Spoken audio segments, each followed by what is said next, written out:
Listen. Yeah. Yes, God. Get that out of there.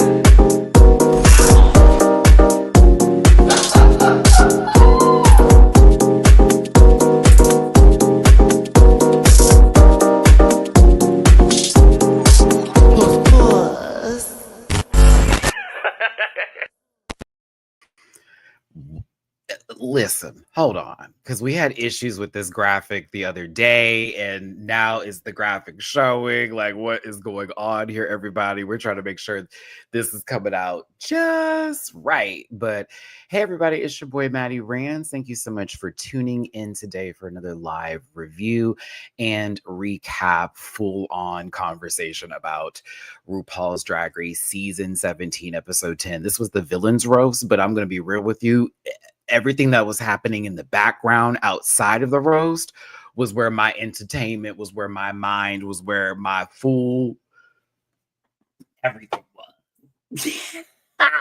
I was over here like, yo, this is a lot. And I kind of live and breathe for, the whole like production of it all and everything else that's happening here. I'm not taking it as seriously as maybe some people on the internet are right now when it comes to this program, but I'm here for the foolishness. Now, I will be fair in how I break this down, because as much as I like the drama, I was also like, you're tripping. You are tripping. And so you're just choosing to be nasty. All right, bet. That's fine. And let's not forget, Jules did admit that I did put you in a position to where I knew you were going to do worse than me and it was going to make me look in favor of me, which, okay.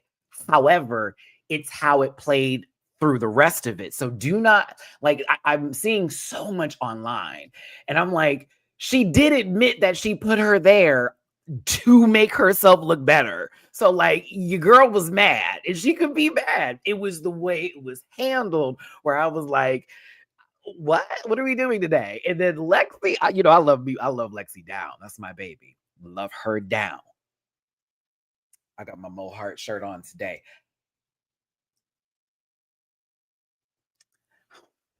I appreciate Lexi for having the crash out, and then we get to Untucked, and it took Anya to get in her nerves a bit to like, come here, because you're doing the most. Like Sam was able to get you before. Sam couldn't get you in this time. I'm gonna have to be auntie, sister, like cousin to you right now and pull you right back in because you're tripping. Like you're tripping. And I like that when Lexi was like, I don't want to talk to you and all that kind of stuff. You saw how Anya didn't take that as, oh, this girl's coming. She's like, you're playing. Come on. You already know I'm not coming over here on that nonsense. Go ahead and yell at me. You good? All right, now let me tell you about yourself real quick. Those are my kind of friends. I have friends like that. The panel is like that with me. My current circle of friends is like that with me. So that moment was relatable it was relatable. But we're going to get into the episode, the roast itself, of course, going down the line of things that took place and happened. We'll get into RuPaul's makeup looking weird. Ooh. I know people were here for the outfit, and I was like, okay, prost. But like that makeup, I was looking at that mug like, what is this color? What is this? Even my favorite co-host up there, my sister Madison, I was like, what is going on with these mugs? What's happening here? It had me like, oh, was there where's my time on this? A bastard amber color that they were looking for. I don't know what I saw. But we're going to get into today, of course, Who Loves Short Shorts is the category on the runway. And yeah, some people are pulling into the spotlight. Others are fading into the back. It was kind of obvious on what was going to happen and who was going to go home for me today. But it also shook me that some that I thought not so much of are actually, okay, we're pulling in. Let's do it. let's get it done. So yeah, let's get this started, everybody. Let's start the show. Recently I looked at my analytics. We lost about 17 subscribers over the week. I don't know what happened or what ticked anybody off or anything else like that. But I guess my apologies. I don't want to change who I am as a person to appease every single individual's opinions or whatnot. But I will say that, let's keep on moving on. I want to bring nothing but like the fun, the good energy. We can agree to disagree and this, that, and the other, or whatever the case may be. But like, just know I love you all down, and I'm going into a new phase of my life of not having to pull things into the like conversations that we have where it's woe is me, this, that, and the other. That made me sad, but I was like, yay, I'm at the 900s. Finally, I can get to 23K finally. But when that took down, I said, you know what? Okay. They didn't like what I gave. That's fine. I respect it. But if you love what I give, by all means, I'd love to see you subscribe to this channel and be a part of this family. As you can see, I do shows Thursday through Sunday right now. It's going to change up a little bit because Traders is off, but I want to challenge y'all, for those of you who do watch Traders, this upcoming Friday, because this show's no longer on, I'm going to put together all 3 seasons and do sort of like a run through of which one is better, which one isn't really giving, what they could do differently before they go into season 4. I think that would be really fun for Friday. I do plan on doing a Mayhem album review. I did not think I was going to care for this album because at first I was like, what is this? Now I need to break it down. I need to go into the songs because I started researching. I started like digging into the music. I was like, oh, she's giving me the Beyonce runs right now where I get to look at all of the ideas behind the work. And like, I'm recognizing, oh, she's been talented. Art Pop is still the greatest album she came out with, no shade. But Shadow of a Man changed me. I've had it on repeat since it came out. I'm in my house doing Michael Jackson choreography to Lady Gaga's. It's a ugh. So I got to talk about it with you, and I will discuss what date. It more than likely would be like a Monday or Tuesday. So we'll get to that. Of course, there's going to be a panel tomorrow for Drag Race, the Traders, and Hot Topics. Our live chat that we do, through text and all that, it's busy. So I'm excited to see some opinions. I know Siddiqui will be back tomorrow. Belle Chan, the song is Michael Jackson coded. If you have like listened to it, the way her cadences, certain like growls, the way she's doing her vocals, there's a lot of MJ reference in that song. And so I'm like, if she comes out with a music video for that one, and I don't see not one visual going back to MJ, I'm gonna be hot because that song screams it, just like Killa screams Prince. Oh, it screams Prince down. So like, it's called Shadow of a Man. That's my favorite one on there. It's Shadow of a Man, Love Drug. Killa, that took me a second, but I live and breathe for that song. Killa, da da da da da da. Oh, that song is a vibe. A perfect celebrity. I have a chokehold on me right now. And I just got into Garden of Eden last night because I did not like the first listen, but my friends, we were listening to it last night for game night, and we kind of like were digging it. So, yep. Good album. Oh, and a song I didn't think I liked at first, The Beast one. Woo. Oh. Okay, so I'm gonna get off of Gaga. I just wanted to give you an idea that yes, I will be covering that album. I want to go track by track my thoughts and ideas because I've been a fan of her work for a minute. I used to know one of her lead dancers back in the day when she first started. He's a Houstonian. He moved to LA, had his own show on, I think, We Are Oxygen. But I want to get into Stephanie's shit. It was good. It was good. Okay. All right. So, my social media links are all in the About section. I did do a reaction to this episode on Patreon. So if you want to subscribe for as low as $1 a month, just $1 a month. That's 4 quarters. Get you some over there on my Patreon. I also am doing the White Lotus. Traders is no longer on, so I'm actually going to be taking suggestions. Everyone's been asking me to watch Severance, and I haven't seen the previous seasons. And if I get an Apple Plus account, I'll just watch it from the beginning and just do like every other day a different reaction video of Severance. And some other show that I was told I need to start watching that I said, you know what, I'll do like a marathon run on Patreon of those. So if you want to be a part of that team, it's $1 a month. Of course, I'm bookable on Cameo, Merch Village, DragQueenMerch.com, and a affiliate partner with Paramount Plus. To that deed initiative kicks in, and you can get that free week of Paramount Plus on me. So yeah, let's go ahead and get started with the show. Ooh, I almost forgot. We do have a poll up right now. Thank you for 139 votes so far.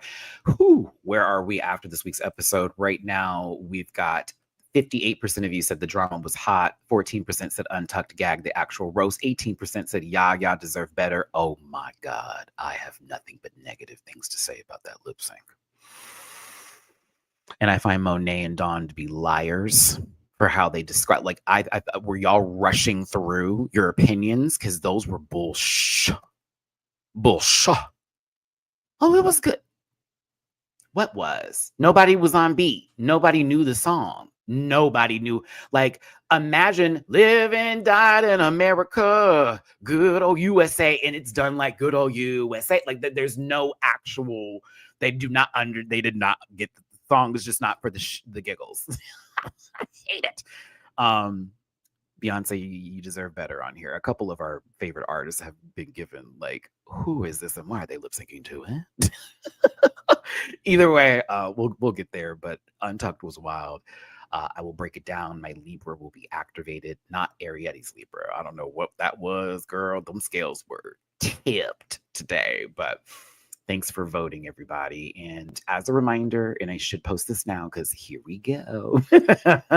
This is a program for entertainment purposes only, and content is not intended to malign any religion, race, company, individual, or wigs, and all opinions expressed by myself are my own sole personal opinions. They do not reflect the opinions of every human on the planet. Do not send hate to anybody that we talk about today or individuals mentioned on this program. Please don't be rude. Grab your libations and strap in because Maddie is a talker. You may be here for a while. I think I can get my point across within 2 hours today, maybe less. Please don't post any, I always say that. Please don't post any spoilers in the chat. If you feel uncomfortable being in this program, consume some activity and have yourself a good, nasty guess to boot. Thank you for being here today. We got some super chats. What's up? Oh, not a single moderator in here today. A little sad about that, but that's all right. I'll be doing the double of dudes here. Let's see here. Are you gonna have some people? Hold on, we got some super chats today. Here we go. Ninetail Phoenix, thank you so much for thank you so much for the super chat. There were a lot of emotions for placements. Tracy Martell, baby. Showed you magic. I love Ray here in your Abby. So shout out to my Sailor Moon galleys. All magical girls rise. Regardless of what Jules did, it is no way, shape, or form her responsibility. And how do you do in a challenge? Sam, Susie, and Anya clocked it, and that's the tea. It can be the tea. And who say hold on. Let me cack you real quick. And thank you for the super chat. I'm not giving anybody the keys to the kingdom here. Don't get confused by how I worded that statement, because in reality, I still stand by what I said. She admitted that she wanted to put her in a position to make her look bad. It is still on Ariette to be a better person in that moment and go, okay, so even if you put me there, I should still be chewing. I hope that was clear, and I've assumed it was. I think it was, whether it's we wanting to make sure everybody know how we feel here today. I'm just saying that both in this moment, you did something to your friend. It really wasn't that deep, though, and it's how it was then reacted to with the response from Ariette I didn't agree with. So I hope that clears that up. I hope that really does clear that up, because to me, Ariette's response was an indication of like insecurity, and then her just lashing out because she felt like she was already going home. That is what I watched today. I watched someone who knew they were going home go, I'm going to leave with a bang. And then she did what she did and then chose to be as mad as she wanted to be. But like, I'm also going to look at my friend in this situation because I'm trying to be fair. And I find out that the person who was supposed to have my back did put me in a position to where, yes, they thought less of me in this moment and they wanted to look good. So they put me there. But that's Jules' decision to do because she got the choice to make the roles. I would have been conflicted. I wouldn't have taken it this serious. I'd have been mad for like 5 minutes. Like, girl, she thinks she's about to eat me. And that's why she put me in front of her. And now I'm going to have to get better material and make sure that my shit's good. So that way she's like, oh, Pizza did great. How am I going to handle this? That's how Arietti should have done that. That's not what happened. Drewski, thank you for the super chat. Arietti entering an unforeseen level of villainy. I mean, for Drag Race by stealing. Lana and Lydia clearing. Anya winning Untucked last night was on fire. This is not the first. Listen, there was Toolgate or Trimgate. Now there's Jokegate. I don't think we've ever seen anyone steal jokes on the show. I don't think I've ever seen anyone take someone's bit for a roast. Like, okay, again, I'm giving this time because you again super chat, but exactly that again, you can be mad in the moment, you can't control how you feel in the moment. But again, she's wrong, so I'm not negating that. However, I would still be like, oh, so she did get me, okay, but then here's my thing, and this is why I see a lot of people charged up about this, and I think this may be the therapy kicking in for me and just me being older and having dealt with a lot of conflict between friends and everything else like that. Shit's not serious. Shit's not that deep unless money and livelihood is involved. And I get $200,000 is on the line, but you literally walked into this episode being like, fuck. You walked in defeated. You then carried a defeatist attitude into the script, the whole reading where they went over the jokes.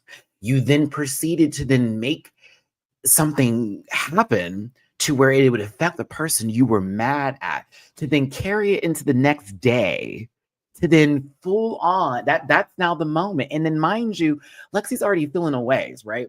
And I think something carried over. If I'm going, okay, now I'm going to really give y'all my full opinion of this. I think bitches were mad from last week too. I think it's even more than just the lineup of the roast. It's from last week as well. It's one person feeling like they're not giving their dues and they should have won. And then here you go. Even though you gave me what I wanted, you put me in a position where all of a sudden I may be in trouble. Then you got this other person who literally only has that to offer in this competition. No shade, Arietti, but acting challenges are a chop. Comedy is a chop. Anything to do with that is a chop. You look wise, you have cleared for takeoff. But like maybe that was your last shot to get a W. So that way it's a bit of armor to go into another episode. But like, just like Anya said, because they are aware of what looks they brought and what challenges they're more than likely going to get, bitch, we ain't got no more sewing challenges. This is all about to be comedy and it's all about to be acting going forward. It's all about to be personality based. You're in trouble. So for me, that's how I read this situation was y'all mad from last week. You try to hold that in. She gets a little bit of power, puts you in a position where now you have to go, and now you're angry and everybody's reacting versus responding and going, you know what? I can take this and flip it. Lexi, I also understand, has a history as well as they're on hormones. And I do give that grace. I do give it grace. Because sometimes not everybody's going to be able to do, like, especially when you have lots going on, it's going to affect how you react to certain things. The difference between the two of them is that Lexi can actually sit and listen after blowing up and go, okay, here I went wrong. The other one was like, I'm fully going into this. And what really made me upset just a tad bit was the fact that whenever there was time to like listen to the music, it's like, why are we listening? Let's just keep. Girl, what? So you want her not to know the music?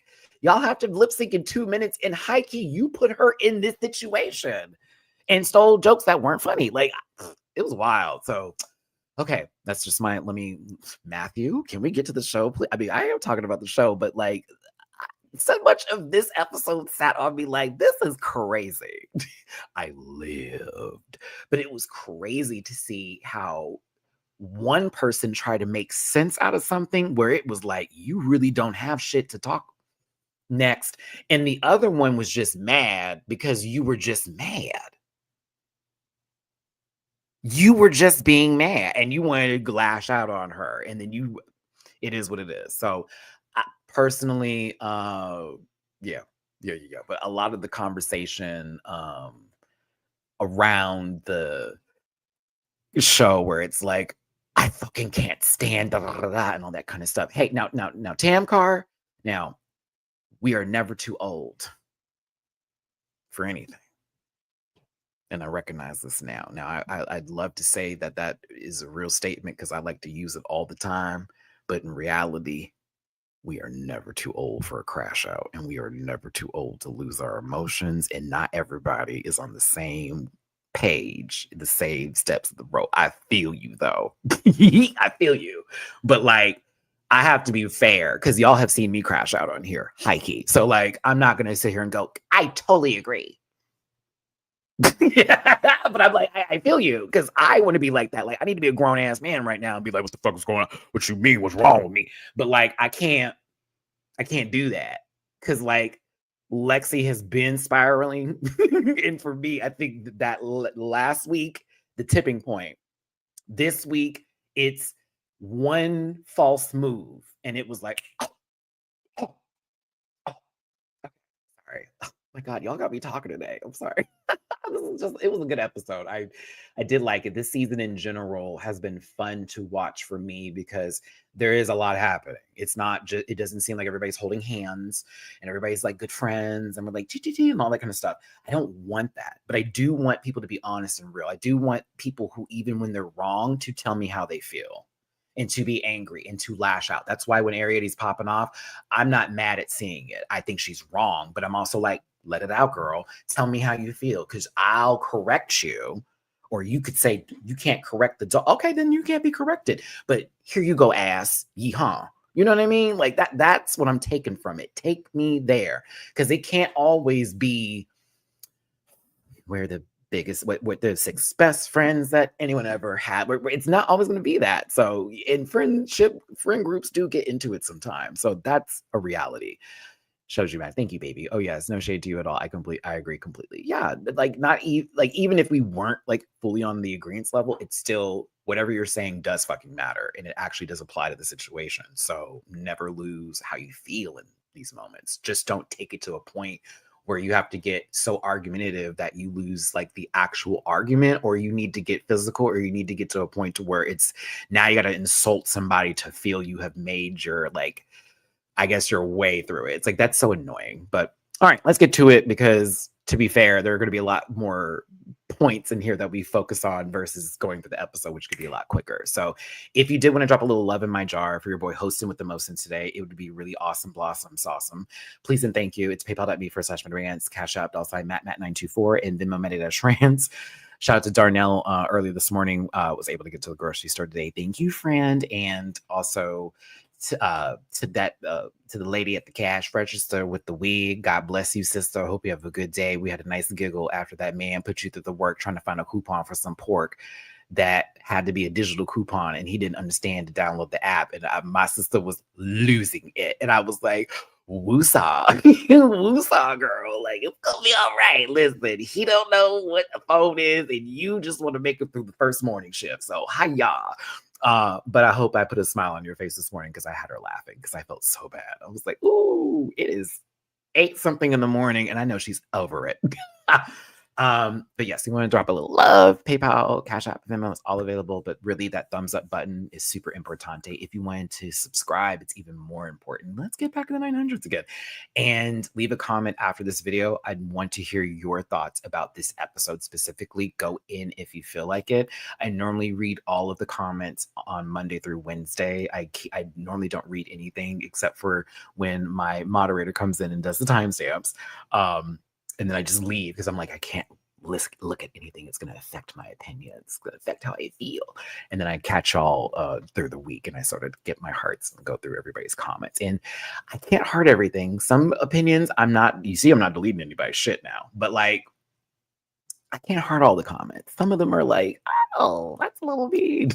Or this is about somebody who I care about. I can't talk about that. Just know I read it. I did. I wasn't going to take your opinion away. So We ready? We're here to go. Let's go, Monique. Let's go, Mo. Come on, Mo. Shout out to Mo Hart. I was using her Why She Patchy eye patches today. They were wonderful. Now, did this graphic pop up? Let me check. See, I got it up today. We had an issue with the graphic for traders the other day. I don't know what that was about. Okay, no, the graphic is up. Betty Davis. All right. And thank you for voting here. 211 votes so far. Again, 55% of you, the drama was hot. 16% untucked gag, the actual roasts. 20% Yaga deserve better. And 9% at the end of the day. I almost wore my Cowboy Carter shirt, but I need to stop wearing it in case I get a chance to go to the concert. And Maddie, your shirt is everything. Thank you. I got this when I went to DragCon last, and I bought some Mo Beauty products that I've been using lately. And this was a shirt that came with the purchase. Thanks, Mo. Love her down. The graphic, thank you. I had a great time with this thumbnail. I was like, bitch, I hope they appreciate the thumbnail today. Cause I was like, oh, I know exactly how I'm setting this up. Because these four were the episode for me, no shade. With a side of Lydia Butthole Collins making me crack up with their stand-up. I thought it was great here. But yeah, let me get my main thing back up. Let me go. I gotta close out one of my windows so it doesn't get too slow here for us while we're talking. Maddie has an older MacBook Pro. He needs to get a new computer. Yeah, because this computer's starting to let go. I'm not gonna lie. This computer is starting to let me have it, honey. She's like, it's what, 6 years old now? It's still running, baby, but she's kind of like, yeah, you're gonna want to update her soon. Anywho, I need one with more memory for sure. All right. Corey was eliminated to no one's surprise this week because, well, they were too focused on licking some booty hole. And that's basically what had happened here. Low-key, I think Corey is a star. I just think this season wasn't it for them. I'd love to see them in another form or capacity on my television screen. I would also be here for an All-Stars if they came with better looks. Now, we know, to me, this was the moment where I'm like, now, Lydia, the boo's gone. So you can only go up from here because that was high key your main distraction. It was also your storyline for so long. And I'm so happy that I don't have to deal with that anymore. I'm pretty okay with it. I'm glad that y'all have a romance outside the show because that's really sweet and cute. I just was like, I don't see no more. This is where I get my narrative from. When I was talking about how I feel about this show and the full bit of it. And when I was like Lexi and Ariette, even here, it felt like a little, it burns that we still haven't had a win just yet. Okay. Now, they're proud of Jules. It just feels like, damn, we're this close again. And I'm thinking, for one, it's just been a whole lot of, we won in the beginning. It's been a minute. The other one was like, I finally got to win in a design challenge. I know that's what I'm good at. Every time we're put in another position, I'm always scared for my life. So it's one or the other. I think there's just a little bit of, we know that there's blood in the water and the sharks are ready to chew. With Susie prompting the question in reference to, I didn't think my outfit was the worst by Lydia. She felt that Sam Star's outfit was actually much worse than hers. I don't agree with that. But that's how she feels. And she said what she said. So I was like, okay, Sam. Sam was gagged. Like, girl, what? Is she serious? You talking about my outfit compared to your outfit? I mean, y'all low-key are carrying this from the last episode because you were just judging each other's outfits in the workroom anyways. But hiya, it is what it is. I thought Sam's outfit was okay. It was very Madonna's, like a version. And, Lydia looks like the car just kept running that cat over several times, picked up more cats along the way. They never stopped. It was a road trip. There's a trail on I-10 going all the way down. There was a lot of blood. Could have been in the bank. Yeah, but to me, I was like, okay, I don't know where this episode's going, but it's an interesting start. Michelle Visage steps into the workroom giving lavender, purple, blue. And I was concerned. I said, did RuPaul catch a cold and needs to be in the bed with several machines hooked up? What's going on? But Michelle sort of introduced a non-mini challenge. Non-mini challenge. This was not a this was stupid. I'm not gonna lie. I was checked out. I was like, oh, there's no money. This is just to bring back the gimmick that could have lasted a bit longer, I guess. Maybe this was the episode they thought it would go out. I don't know. I was like, girl, what's happening here? Joey, no, I got to give some love because they're one of the senior writers with Entertainment Weekly. A lot of us do share and repost a lot of those articles that we see on social media via this person. Mind you, they've done the interviews as well. And they also are responsible with those drag. I believe that they do Dragula too with Entertainment Weekly. I just know that as a kid, when we used to fly in the airports, I always would try to be like my dad and have something to read while I was on the plane. And I'd get Entertainment Weekly because everything else did not speak to me. I would get Men's Fitness, but my dad would put it down because he knows I wasn't looking at it for the fitness. But like but Entertainment Weekly was always one of my favorite things to get because I would learn about movies, and that's where my love of movies and stuff, comes from, and this, that, and the other. So, I'm always here for us being in places and spaces that we need to be. So shout out to Joey here, but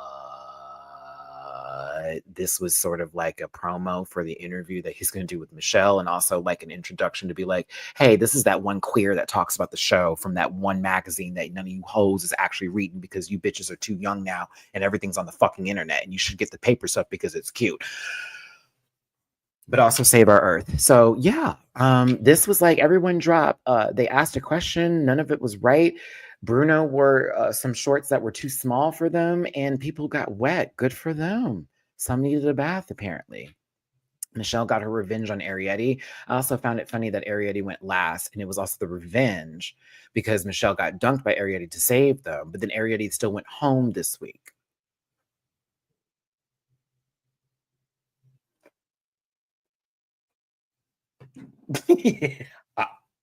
I'm like, yeah, y'all want to play some double dutch right now? I'm just saying, it's like, oh, the same person that was saved is the person who ended up going home this week, and you brought back the badunkadunk on top of that, almost to emphasize the point of, well, it's not over. Every person who was saved by the water has gone home now. Let that be very clear. The two people who were given second chances have now gone home. Thank you for tuning in. Hit that like button, share, and subscribe. Become part of the Ramp Pack family. If you think I'm doing a pretty good job today, that's what the like button's for. If you think I'm doing an amazing job today, please and thank you. Drop a little tippy poo in my jar. PayPal.me/Matty-Rants. Cash App $Matt924 and Venmo Matty-Rants. Nope. Matty-Rants. Mans? Matty-Rants. I can't. Maybe one of Maybe you want to show some love to my furry babies. Maybe you want to show some love. It'd be something to eat tonight since I'm not going out tonight. We did game night yesterday because my friends have a lot going on this weekend. So I'm going to be at home for the next 2 days, just twiddling my thumbs and playing Pokemon and Tekken, trying to get my rank up there. I'm one away from blue ranks, but yes. But yeah, it's gonna be a good weekend at home. Finally watching some movies. Ooh, and I need to catch Sadamoto Days. It's Saturday, so Sadamoto Days is on Netflix. I love that anime. It's so fucking good. It's so good. So yeah, this weekend is definitely Matt at home, Matt chilling, Matt minding his business, Matt twirling his hair, twiddling his thumbs, playing with the kitty cats, and just trying to be a decent human being. Thank you. Okay. Not me rushing. What am I rushing? No, I was just trying to say it. I ain't got no tippy poo say, which is perfectly fine, but I just wanted to make sure because I'm like, did I say anything? Did I say anything? Yeah. Oh, super chat. Hey Tim, let's get into it because shout out to Tim. Thanks for tuning in. Tim just got here. No, Tim just got here. Tim, I'm mad you just got here because low-key in the beginning I was going off high key. I was going off because I just had to get some thoughts off my chest. We gonna get to those moments too, but it is what it is. Listen, they're told they have to do a roast, and a lot of people were excited, and only one person was very much visibly upset, which was Arietti. And then Jules was excited because they found out they're going to be the ones basically to decide the order of said roast. And I'm like, okay, that's your friend. Why are you already in the poops? Like the moment she said her name, they said her name, you was rolling eyes and everything, Ari. That was weird to me. That was weird to me, not gonna lie. I was kind of like, oh, okay. That was, I'm not even gonna lie. I was like, that's your sister, and you already mad? What's going on? What's happening? I felt like, yeah. So Jules asked everybody where they want to be. Now, to really keep it clear, Ariety is already like, I'm about to do bad anyway, so I just don't want to be like going first or last. Whatever, throw me somewhere in the middle to figure it out. Okay. Lexi asked to be last. Let's be very clear. I want to be last. Other folks, Anya, I remember saying wanted to be second or third, didn't say open. Other people wanted to be in the middle. I thought when Sam responded, like, well, I don't want to go after Anya, Susie, or did this person, but I do want to go before ABC. I was like, damn, she basically said everybody that was going to go do bad, or at least that she thought would do bad. And so with the order, it went Anya opens, then Arietti, then Jules. Make sure I got this right. Then Jules. Was it Sam or Lana that went first? I think it was Lana, then Sam. Am I right? I have the pictures, Matt. Come on. I did it in the right order. Yeah. Okay. See what I mean about the makeup? That shit's wild. Okay, so come on, Matt. We're not skipping, but let me just double check. Anya went first, then Arietti, then it was Jules. Then it was Lana. Then it was Sam. Then it was Lydia. Then it was Susie. Then it was Lexi. Okay, boom. Okay.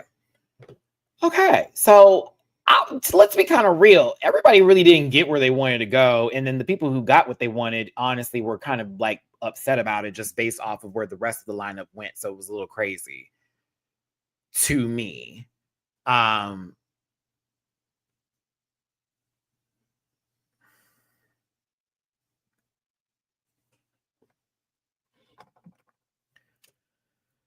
Girl, sorry. I got a message about this trip that I'm supposed to be going on. More. It's just more nonsense. Lexi kind of, the crash out was real. It was like, oh, so you're trying to fuck me over. What do you mean? Well, you put Susie before me. And you know how I feel about Susie.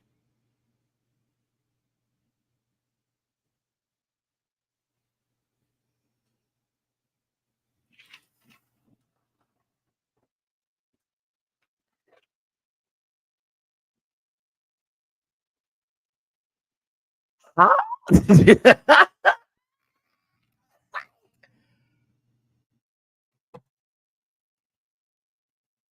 What? Okay. So you are insecure about Susie doing very well, and it makes you feel some kind of way. And Jules and you apparently have had a conversation about this. Okay. And so by her deduction of events and occasions and all of that, okay.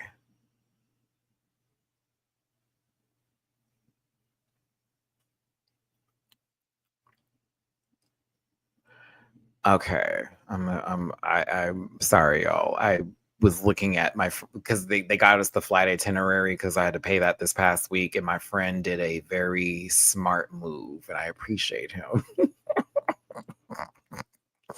I'm gonna have to let him know. I'm gonna go, thank you, because I would have been pissed. They gave me a window seat for both the going flight and the return flight, and they all know I'm a window gal. So, like, forgive me. I that was one of my let me see what this itinerary is giving, girl. Because if I have a middle seat going to Puerto Vallarta for my first international trip, I'm going to be evil. It's a window. I will be okay. I get to look out and see it for the first time. Yay.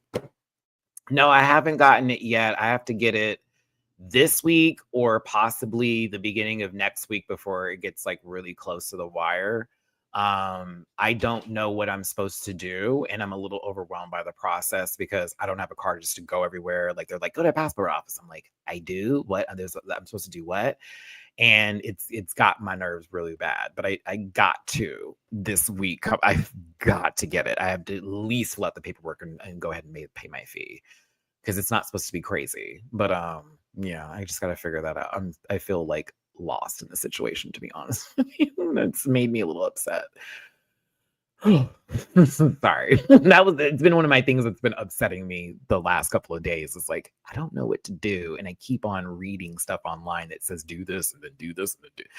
And then when I tried to do it online with FedEx, they were trying to charge an arm and legs. I was like, what the fuck is this? So yeah, Eric, help me out because I need to get it done.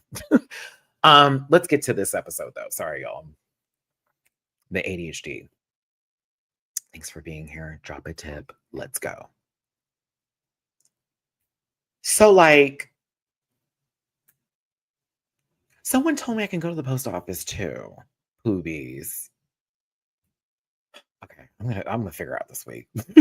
I'm just gonna sit down and go, fuck everything. No gaming, no movies, nothing. Let's just get it done and just be so I don't get lost in the sauce, because y'all know I have hard to focus here.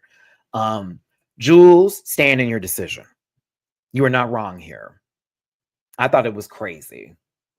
I thought this was a little wild that she's going off on you right now about this moment and giving you so much over the position she actually asked for. And you just putting Susie in front of her doesn't make any difference, because also Susie didn't do a good job, if I'm going to be honest with you.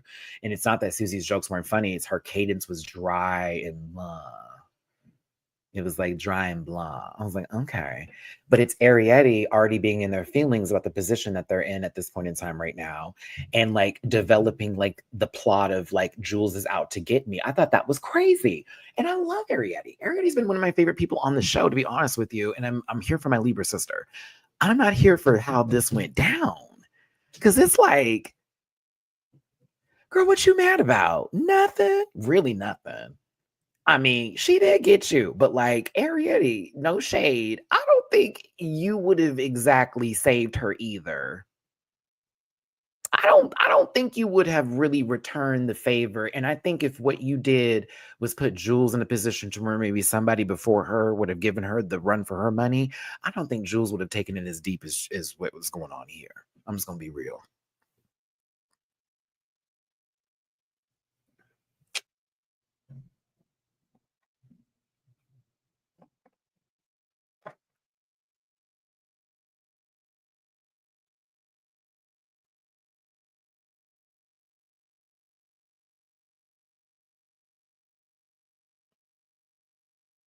Oh my God.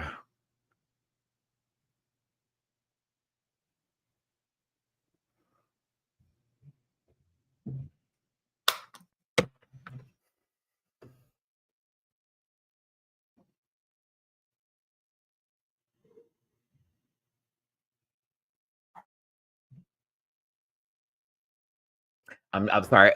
My mind got into reading the comments for a second. I forgot I was doing the show. I was like, yeah, this is me in my mind. Yeah, you're right. Mahalia. Asha. She. Yeah. Air. Yeah, that's me reading these comments right now. Going, yep.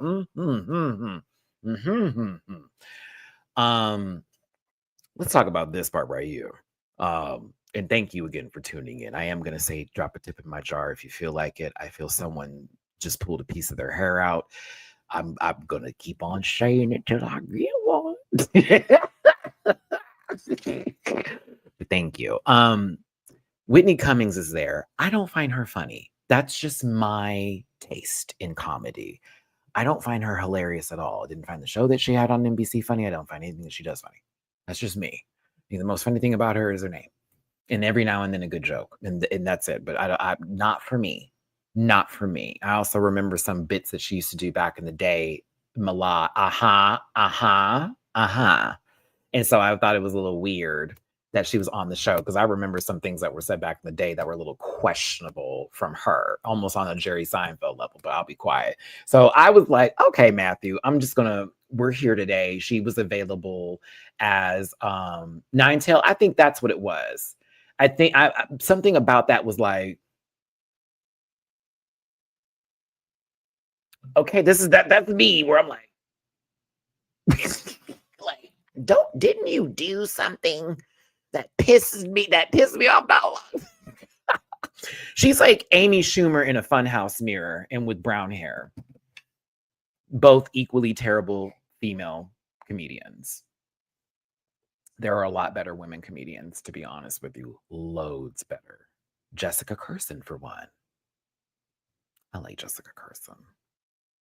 Sorry, her YouTube channel is great. She does excellent crowd work. I really want to go to one of her shows right now just so she could like pull me from the audience and I can have a conversation with her. She's never coming to Houston and I hate it. She goes to Dallas and everywhere else. I'm like, girl, come to Houston. Sorry, I am giving y'all a comedian I'm giving you a comedian that I do like that is on YouTube that I think you would find very funny. She's a Jewish lesbian comedian named Jessica Kirson. Her old stand-up, she would do voices and imitate people, but it's kind of turned into something different now. And she's very good at like picking up people and reading them in the audience and developing like full bits out of it. It's so fucking funny. She can just do crowd work for 2 hours and it's just we're set. But yeah, I'll give you that recommendation. Her name's Jessica Kirson. She's funny. I like it when she does that one voice when it gets really high and she goes. That's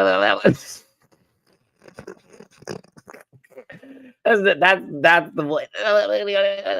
Gosh, especially when she's like, "Oh my god, did you hear what they said? It's so offensive."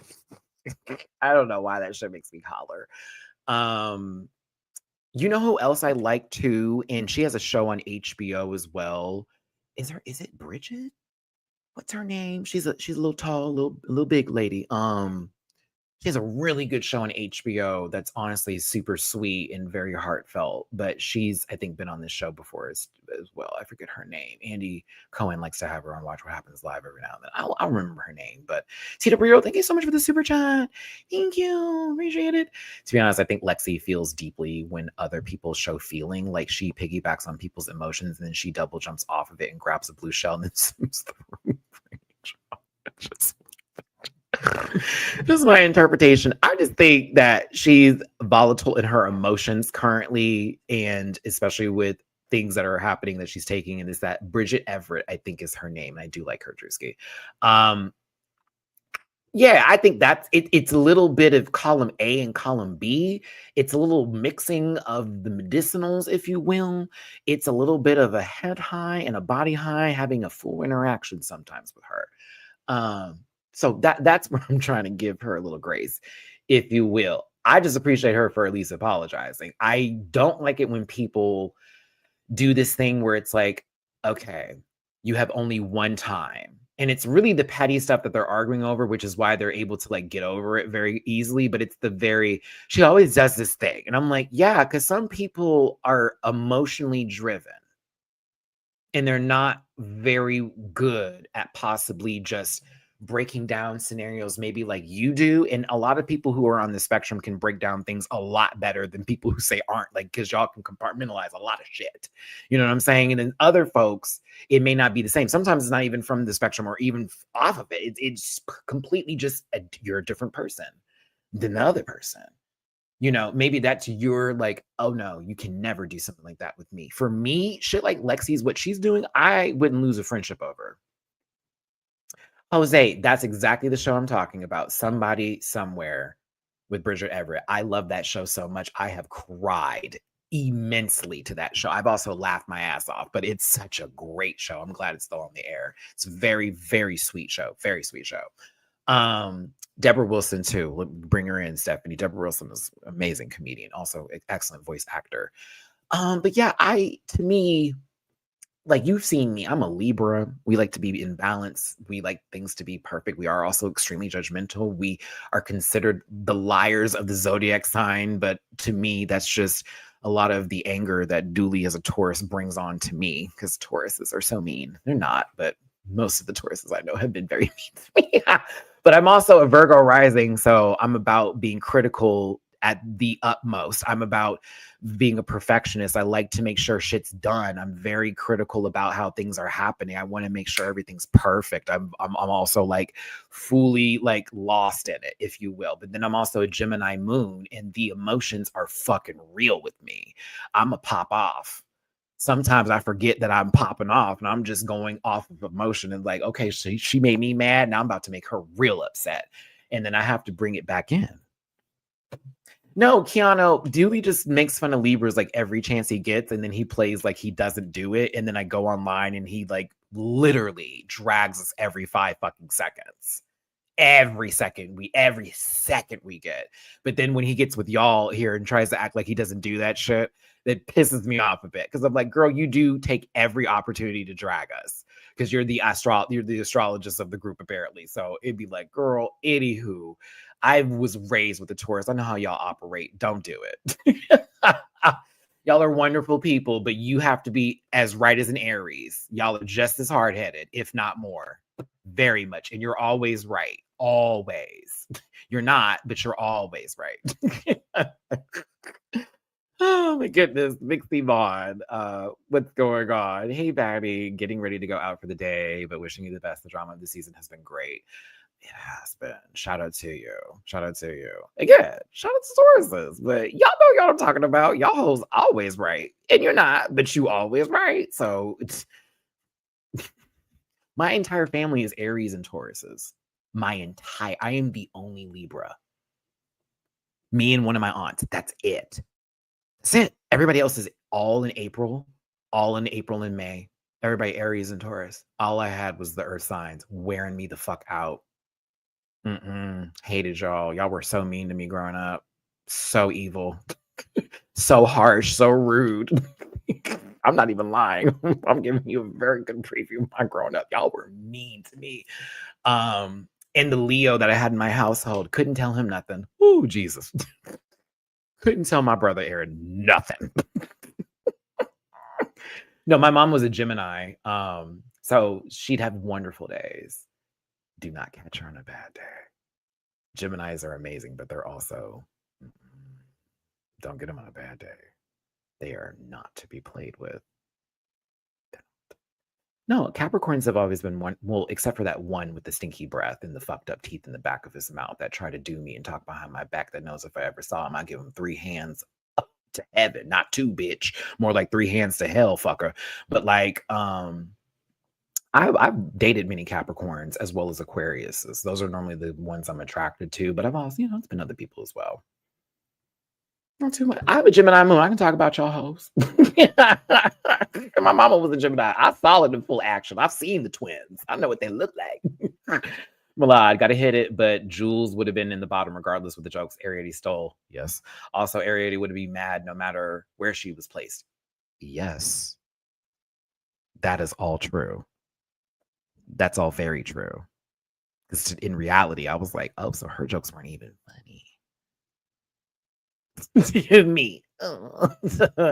Christopher, thank you so much for the super chat. Hey, Matty Pack, thanks for consistently giving. Thank you for giving a super chat today. I hope you're doing well, Christopher. Thanks for being here. What's wrong with me? Okay, listen, let's do this. I am.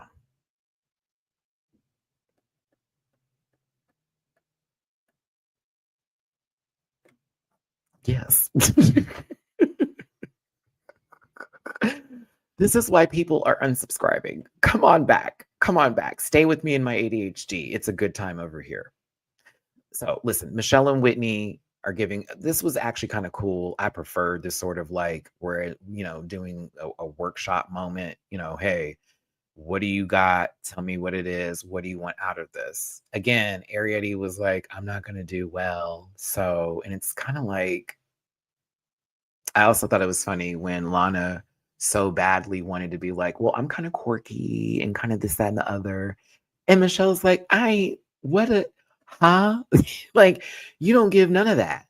Bitch, you the fat, you the tall. Like, you don't give none of that, Miss Thay. I'm seeing y'all in the comment section saying you prefer the groups too. I agree.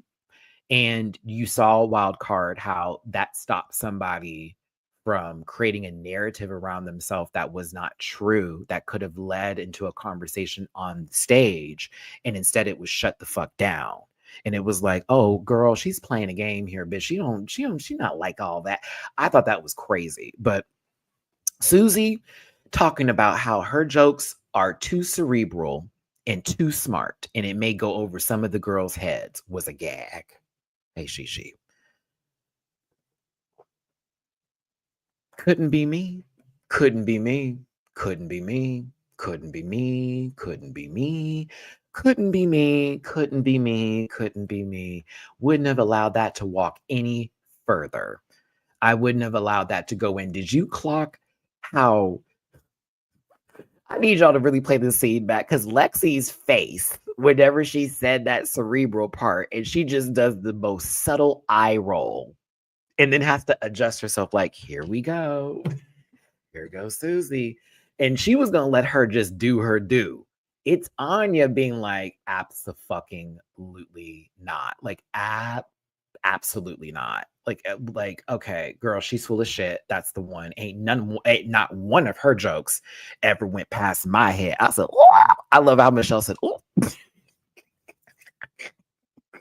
because low key, Anya, you being safe today can also apply to this whole moment at this table where production's like, God, we have to keep her here. Like, there is no way we can let that girl go. She's gonna be the only one to like really start it up if we need somebody too. Because these baby, never mind. I'm not gonna say nothing. No, I'm not gonna say something. Honestly, absolutely not, Miss Thing. She just want to come up in here and tell you that her jokes may be like this, so she could come on the stage and then say something else. Then she do this voice to be, I'm Susan Toots. And I said, oh my God. I'm so mad she didn't bring that character voice to some of the jokes for her opening, but that shit was funny. That shit was hella funny. I was like, oh my God. But you see how Susie was able to take it? Like, okay, girl, she gagged me. She gagged me. She gagged me. It was Lexi nodding her head when Anya was talking about her. Told me, like, yes, girl, get her. Get that girl. Get her. Anya's a Gemini. Oh my God, I gotta turn my AC on.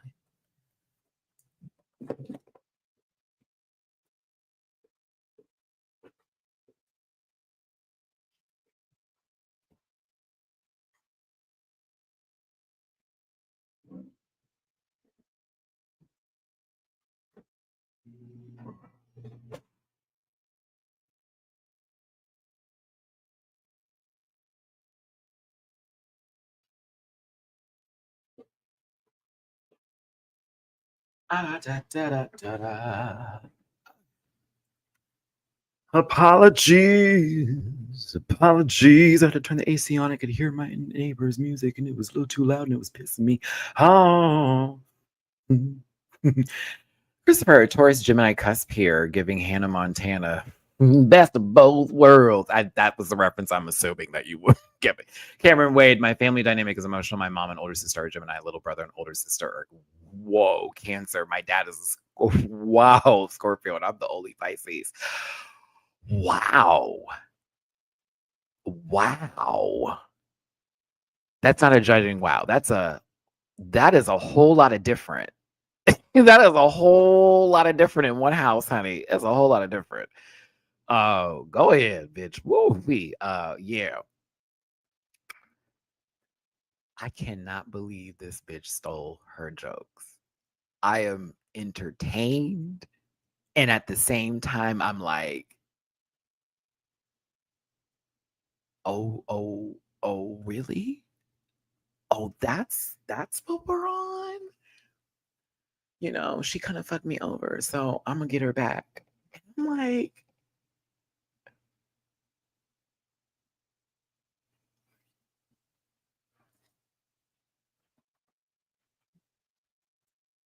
what?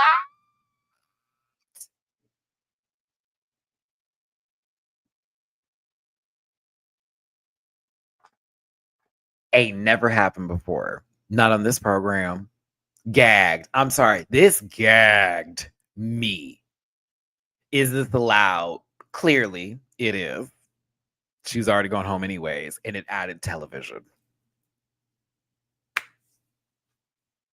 Because mind you, the confessionals weren't made that day. That was later on. So like all of that's happening in the moment, and production is seeing this go down. Do you understand what I'm saying?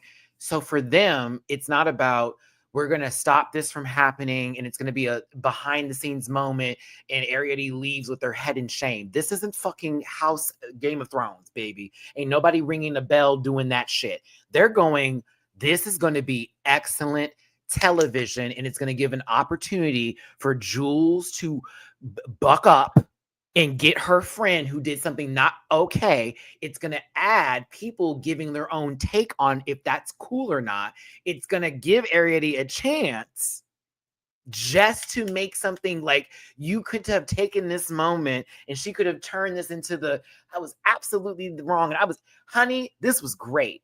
So I dare production to step in on this shit. I dare them to stop these moments from happening and say, it's not okay. You let that happen. You let these grown people start to make their own decisions and play it on camera. That is what I pay Xfinity a gop of money for a month just to see. Why I have a DVR box in the first place. It will make people move differently. As much as Ariadne is wrong here, she created a new narrative in that room and she got people to wake up. I was here for it. But I was also not here for her doing something like that because that would piss me the bitch. You did what? You did what? And y'all supposed to be sisters. You supposed to be, we the Latina girls in the corner reading bitches. Caliente, motherfucker. Like, that's what y'all supposed to be. And this is what you do. Now, that's something. That's why this adds even more context. That's why you keep this going. Because they're supposed to be the bestest friends. Chimosa sisters. Yeah. It's supposed to be. Supposed to be. But like I said before, Jules put that lineup up and she can do what she want to do. I don't know if she know her friend as much as she knows her. Like she thinks she knows her. She might not, because Ariadne was assuming that Jules is not going to fuck me over. And she's not going to put me in a position where I'm going to be in trouble, even though in reality, she was kind of already in trouble. When she saw that lineup and she saw her friend put her before her and she clocked, oh my God, she's going to make herself look better off of me. She crashed out internally and then created the nastiest, like, how am I going to get her back? Versus how you saw Lexi sort of just doing one of those vocal crash outs and then walk away. It was a bit of a different approach from those two on how they felt about what Jules did. And again, Jules did very much tell her and admit, I did put you there so I would look better. But yes, Jules can do that if she wants to. And Ariadne should have taken that opportunity to do a great job at something that they were expected to not do well in. Because if they had at least 3 jokes that were funny, they'd probably had her on stage going, that was so good. You overcame whatever was in front of you. And she decided not to play that game. She said, I'm going to go the nasty route. I'm not mad at it. It's TV, baby. It's TV. It's TV. I'm not mad at it. She didn't take the kinder get you back. She said, I'm going to go full villain arc. I'm not mad. I'm not. I just know that the fandom likes to do this thing where they go, I can't believe she did this. It's inexcusable. And mind you, all the girls have been made up because it was between them and not really us. We're just looking on the outside end, right? And then it's that whole moral compass of like one girl can do it, but the other girl can't. And it's always based off of likability and like whether or not someone's so likable that they can do something so wrong that it doesn't matter anymore. And you're still going to watch them. Like this one girl can like literally cosplay as a trans person for shits and giggles and for fun. And then all of a sudden they come online and it's like 3 cry videos later and 3 babies. And now y'all are like forgiving that shit. That's fine. That's your thing. You do that. Some people are still buying the makeup from that one man that looks like the sleeping paralysis monster that uses Black people for like, you know, clout possibilities of I'm not racist while having full on paraphernalia of full on OTC programs and this, that, and the other. I remember getting blocked because I called that out on a video one time and it was limited monetization if I remember, but that's because that person had someone that reported that. You know, that is so funny. So for me, when anybody starts to have these arguments about what is acceptable, what is right, and what is wrong, I'm like, let me look at what you like shit. Let me look at what you're giving your time to. You still watching James Charles, even though he definitely did what he did. You still talking to Jafandra. You still trying to do all that. That's your thing. And these are people that are not on this program, but it applies in this situation to where we can take what we see on TV so fucking personal. And it is supposed to make us feel some kind of way. I'm not confirming nor denying. I gave enough tea. I gave enough. But listen, it's just pick and choose. That's why I'm not going to sit here and say, girl, don't buy that man makeup or don't listen to that lady and her plump choices. Like, do what you want to do. Do all of that because you find entertainment there. But don't come over here and talk about morality and don't come over here talking about what's acceptable when we make decisions based off of who we like the most and what they can do and then act like it ain't that deep. It really all applies. She was nasty in this moment. She don't need to be attacked like that right now, though. That girl looked like an ass on television. Arietta, you did. You look like a fool down. A fool on this TV screen.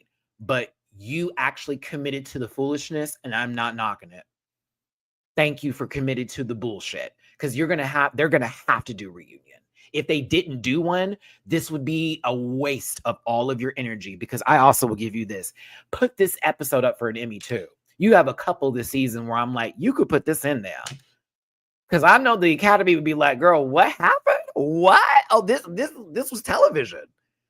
She chose to be the villain. I'll be that. Be that. Put a smile on your face. Whatever you got to do.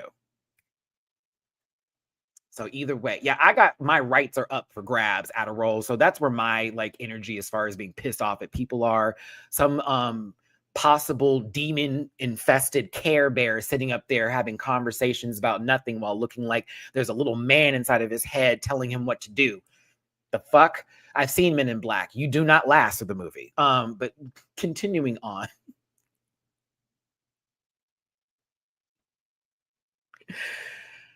She stole that girl's jokes. And I was just like, oh my God. I thought for sure she was going to not do it. You know what I mean? I thought it was going to be one of those, like, I did it, but I'm not going to do it anymore. Like, I changed my mind. The following day, you come into the room. You come into the room and start to pack up the station.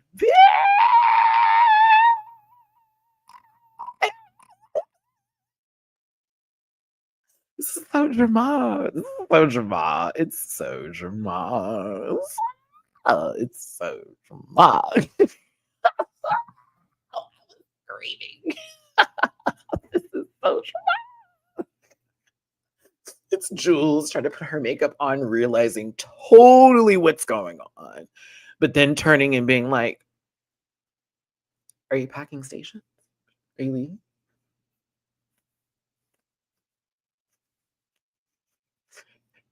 Ariette. Yeah, girl.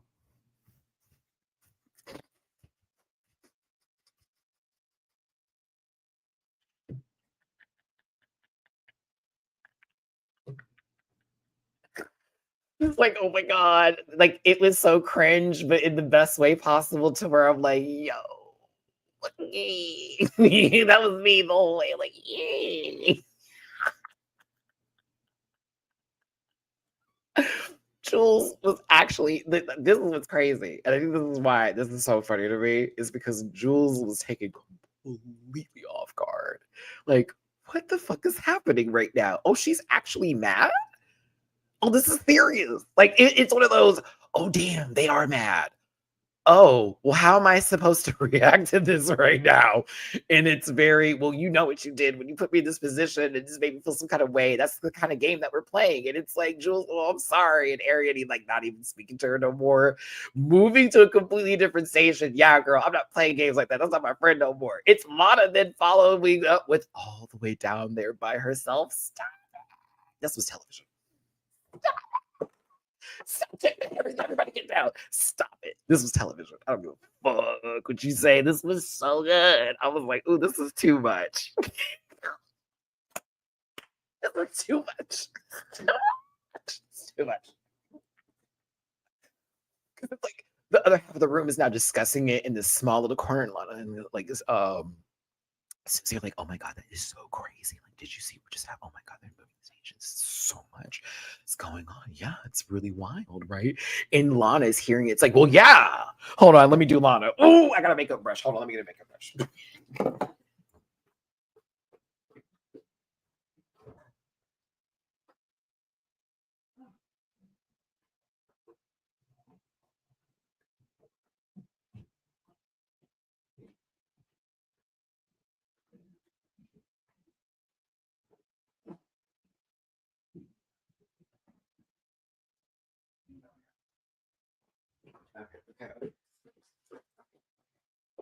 Okay, so this is not the same brush, but I remember that I got a present not that long ago from a Rant Pack member. Shout out to you.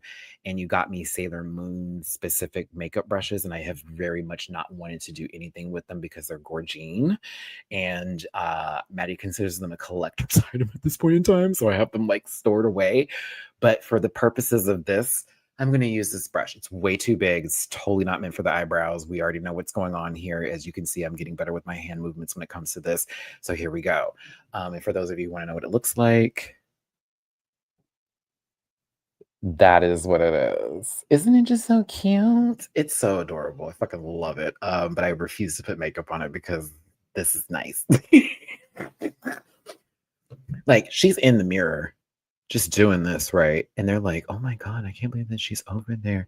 And like, just no one's talking to her. Yeah, me and Miss Ariette are not seeing it for Miss Jules right now. No, we're not, Miss Girl. We're not seeing it for her. No, we're not. Cause like what? Because like she knows Susie. She knows Susie that you like you bother me is literally what she said. Can we all like recognize that for a second here? Can we actually like own up to this? Like love you, Lexi, down. Couldn't believe you said to Suzanne's face. Couldn't believe you said to Suzanne's face. You told her dead ass, you know you bother me.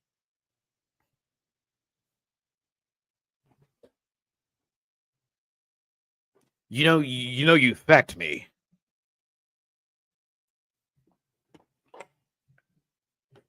And so like for her to do that to me, it was this is me as piece of cake in this room, listening to her give her take on it, and I'm behind Lexi.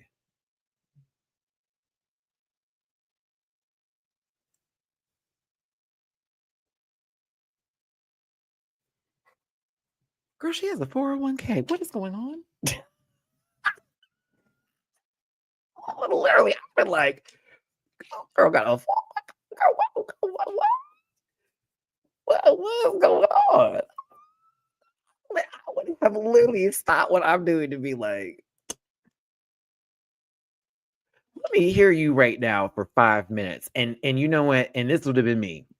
Because I feel like Lexi be one of my friends in real life because she give me, bitch, we could sit down and roll one and have a cack because she's in my age group. I would be like, Lexi, go ahead and just go off. Say what you need to say. And as soon as she's done, you feel better? Bet. I'm going to take your hand. You are taking this way too deep.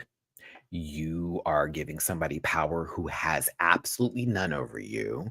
you actually already exude everything you need and then some. Just because the judges are living for one doesn't mean they're not living for you. And last and certainly not least, what just happened with that little baby over there, Mamacita, right over there. I'm gonna need you.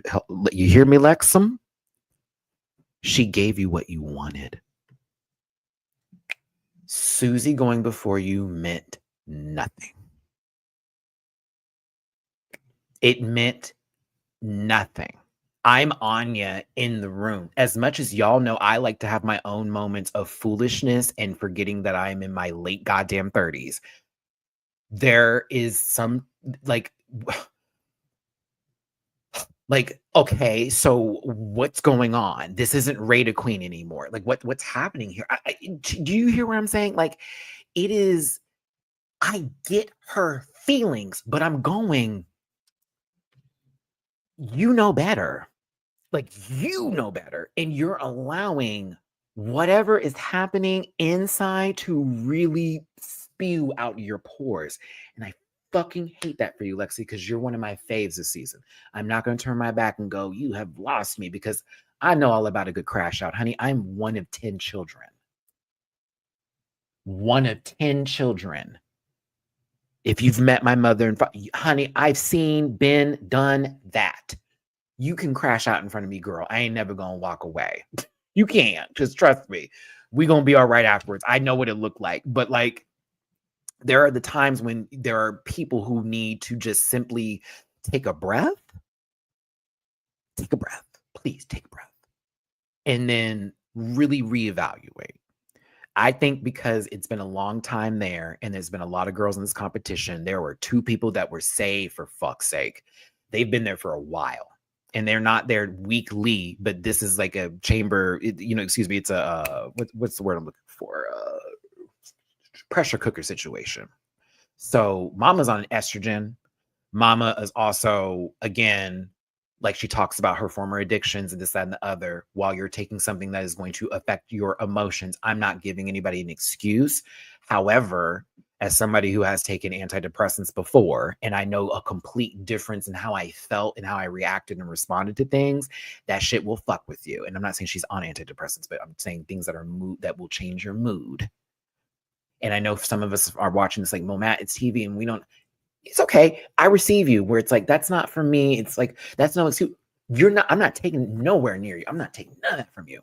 I'm telling, for me, I would have a little bit more empathy. I'm also going to go, you might want to do something differently or take something or do something else a little bit differently going forward if that's how you're going to react every single time. Because I heard that they can toke it up on the show now, like when they're off camera. And I don't know if that's something that they're doing on the regular seasons, because they did on All-Star 7. So like, if they can do that, or that should be, because it's legal in LA, baby. That would be something where I'm like, look, if y'all want me to be good, at least on these breaks, I should be able to like at least have like a bleezy or like a vape pen that has a nice sativa in there, so I'm not tired and nothing like that. You think it was All-Star 7? I think they did negotiate that. I think that's something where they may need to consider these things. I think they do have a site, a psychiatrist on site as well for these moments. And girl, I forget if they do, and I'm trying to remember what I was told, but like, it is a lot. And as somebody who partakes, and y'all have seen me in my reaction videos, I'm partaking. If you are dealing with that estrogen, and they took your gotcha, and now you're in this situation, and you have nothing to cope. It is gonna be a lot. So I have a little bit more empathy for Lexi here than I did Arietti. However, I still hold Lexi accountable, because it was like, girl, what are you doing? Now, I found it so funny. Like, even Susie's like, girl, what is me being in front of you? How she's like, even Susie's like, Lexi, it doesn't matter if I'm going ahead of you. Like, she could have easily been like, you should be scared, girl. She didn't even do, like, Susie was a real one here. She's like, it really don't matter that you're going behind me. I promise you. Like, it's just whatever you do. It's like she couldn't see her way out of that. Hey, I got some tippy poo. Yay! I got some tippy poos on different spaces and places. How come I can't look at this? Oh, JMCL, thank you so much for the tippy poo, the flowers on Cash App. I appreciate you, my baby. Thank you, thank you, thank you. Katya, how's it going, my love? Thank you for the tippy poo on PayPal. Here's my paying my shut up. Here's me paying my tithes to the Church of Rants. God, don't take that seriously. I will never put myself above you. No false idols before you, Lord. You know I'm a Christian. Amen. Thank you for always keeping me entertained and for saying what I'm thinking out loud. Oh God, yeah, thank you so very much. Why do I sound like this? I appreciate you. Shout out to you. I'm not gonna say what your screen name is, but yes, you know who you are, because I don't want to give away because I totally said the name. But yes. Love you. And I also love your Abby. You know I love your Abby. Okay, Church of Rants is so funny to me. I have to show that to my dad later. Because my dad was a preacher, or he was like one of the substitute ones when the preachers would take breaks. Like if you ever went to church, there were times when like people from the actual congregation would like preach, and my dad used to do that, and he'd take it so seriously. I have to show him that just for a giggle.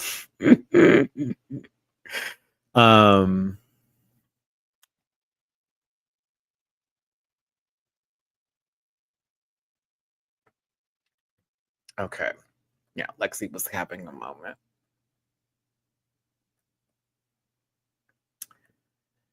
So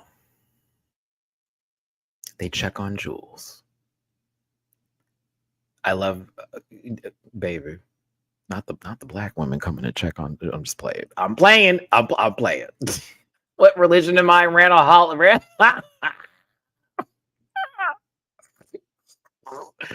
Stop. That makes that I got a little snort out of that. That's stupid. That's funny. Also, shout out to 400 plus of you here. Thank you for tuning into this live today. I appreciate the support. Hit the like button, share, and subscribe. Become a part of this Rant Back family and drop it to be who in my charts.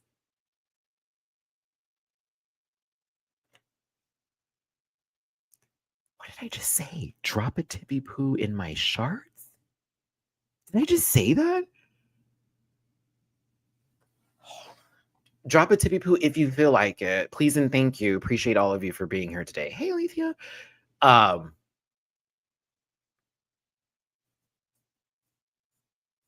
Make sure you don't get your passport mailed to you. Go to the main office where you can get it in person. My brother had a passport stolen through the mail. That's one of my fears, Alethea. Thank you so much for saying that. Thank you. Yeah, I need to figure this out for realsies. Because they just asked me in the group chat just now, does everyone have their passport? And I'm like, I'm in the process of getting mine. This is how I feel. I'm like, am I the only one without a passport? I still have time. The trip is not until the end of May, Matthew. It's not until the end of May. You have time, but you need to get it now. I just want to have it by April, sometime in April. Anyway, back to the show. Focus. I appreciate Lana. I have a driver's license. I appreciate Lana. I appreciate Lana checking on Jules. And Jules, I think you took this kind of well. I'm going to be real with you. Jules, you did better than me. It's not hard to get a passport.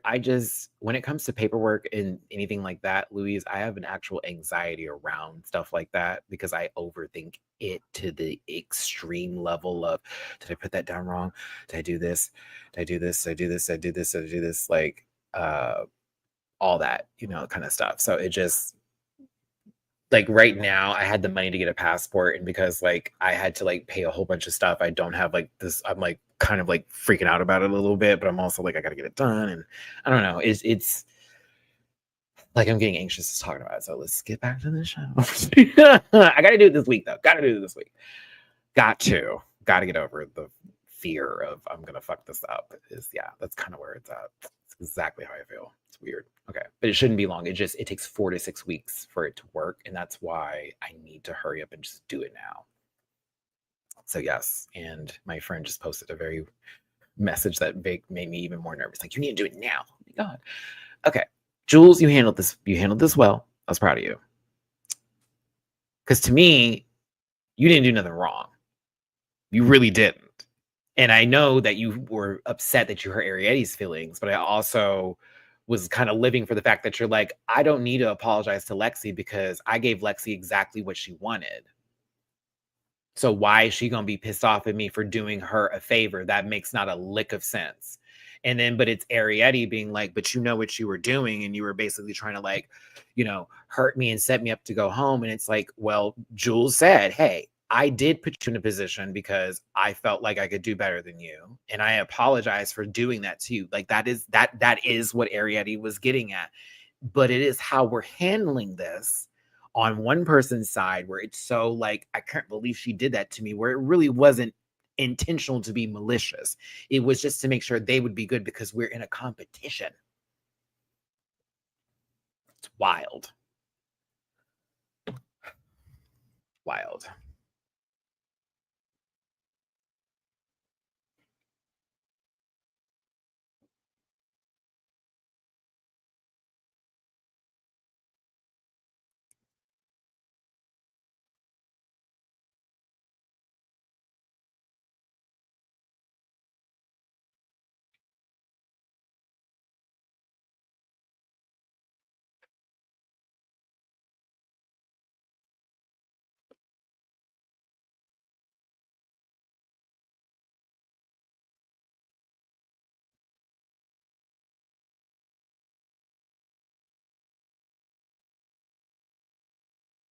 Just wish I had a car.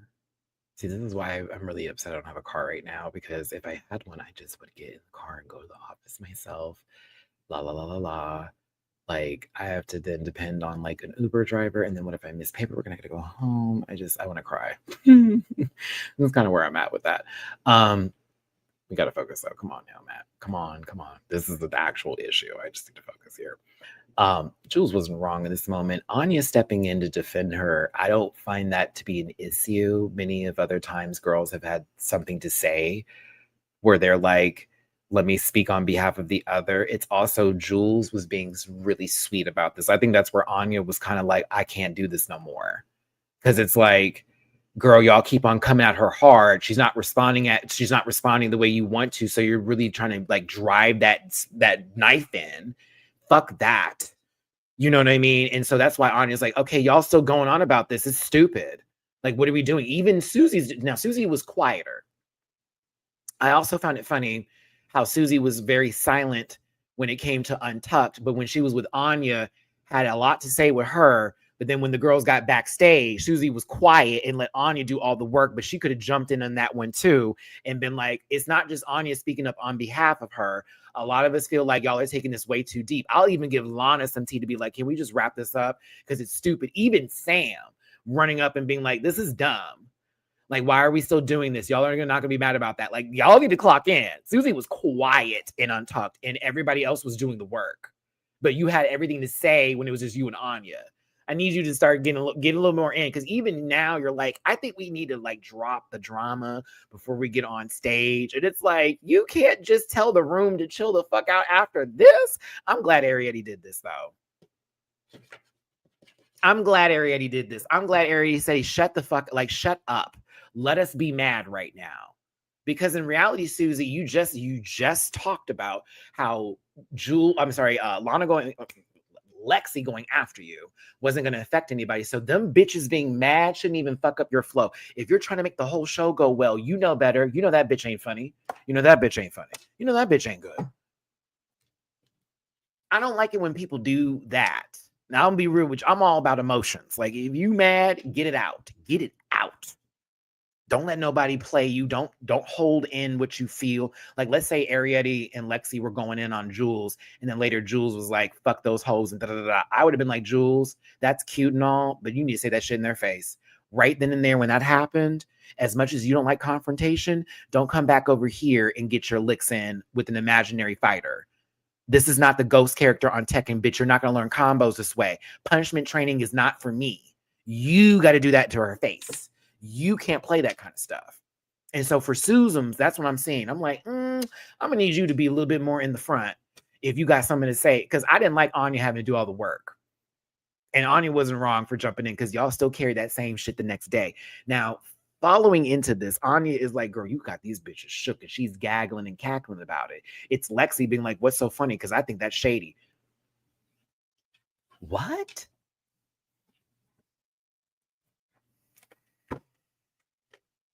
It's funny because it's not that deep. It's funny because you two are crashing out over an order and a lineup in a roast, and you're making it about something that it's not. And it's starting to feel like it's even more than what it is, which is why I have said, y'all are mad from last week. And you've carried whatever you've had, a little piece of it, if not the full fit, a little piece of that shit. And then when Mother got a chance to do what she wanted to do, and y'all didn't get a way of another kind of way to really, Jules should never apologize to any one of them.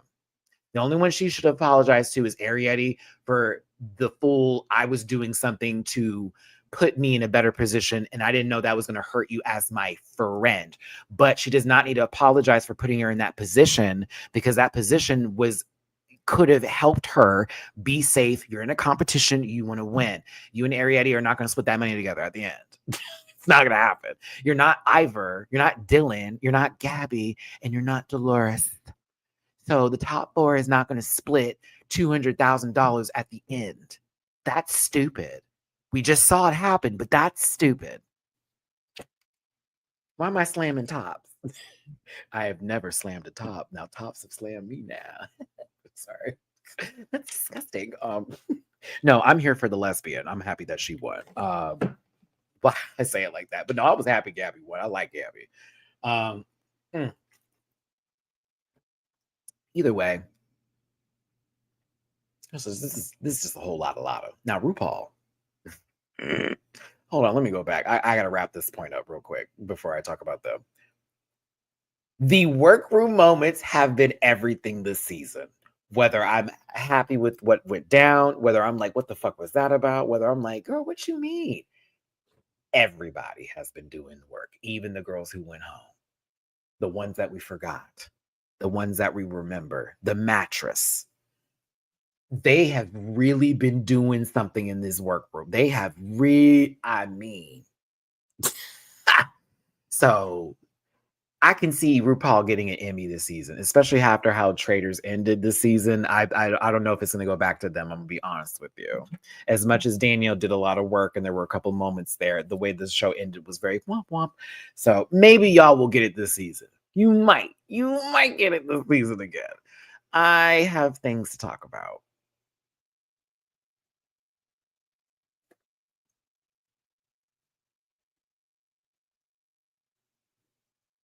I feel she wants us to know. She wants us to know. She wants us to know. Like, there may be a wooden bolt in that hip, but baby, I still push and turn. You know what I'm saying? And Trey will always give me $1. I hate this wig with this outfit. This outfit feels like she's supposed to have a botched body and she's going to sit next to Larsa Pippen somewhere and talk about people for no reason. I don't know how to feel about it. I was kind of here for it at first, and then I was like, I think the wig belongs on a different outfit versus this one. I am confused. I'm confused. The makeup and the long shot is fine. When we do a close-up, it's going to be wild. Michelle looked good this week. I did like her ensemble. I liked T.S. Madison's look. I'm not gonna lie and bullshit you because I'm a Madison fan. Shout out to we followed her on Twitter, but baby, the beat is light. The beat is light. What's happening? I was like, who did this makeup and why is it Ghost of Christmas Future? I'm not gonna say past. That's reserved for Hermona and all of the porcelain, but like. It's a little light up here in my line. Look at the neck. I was like, what's going on? Whitney. Okay, do you see what I'm talking about now?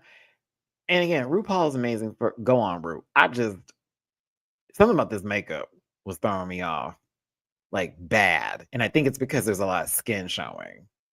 And this wig has no business with this kind of outfit, like at all, of any sorts. The neck The way I wasn't able. Like, I wasn't able. I just wasn't able.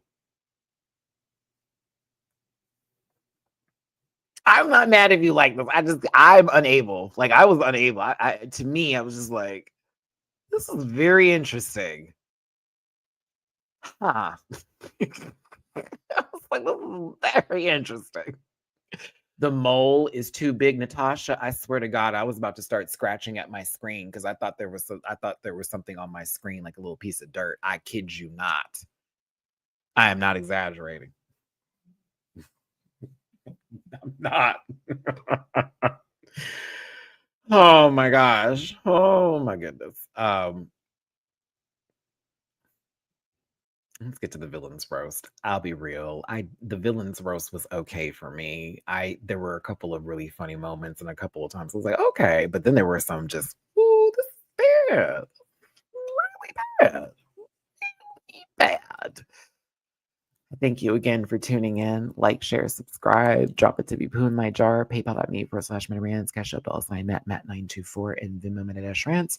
Shout out to everybody in the chat today. We have over 400 plus people here. Love, sending you my love. And I thank you for being here. Don't forget to leave a comment in the comment section about this episode. You know, news flash, what you felt about the episode, highs and lows, all that kind of good stuff. Yeah. Thanks. Anya did a decent job as the opener. I did expect more.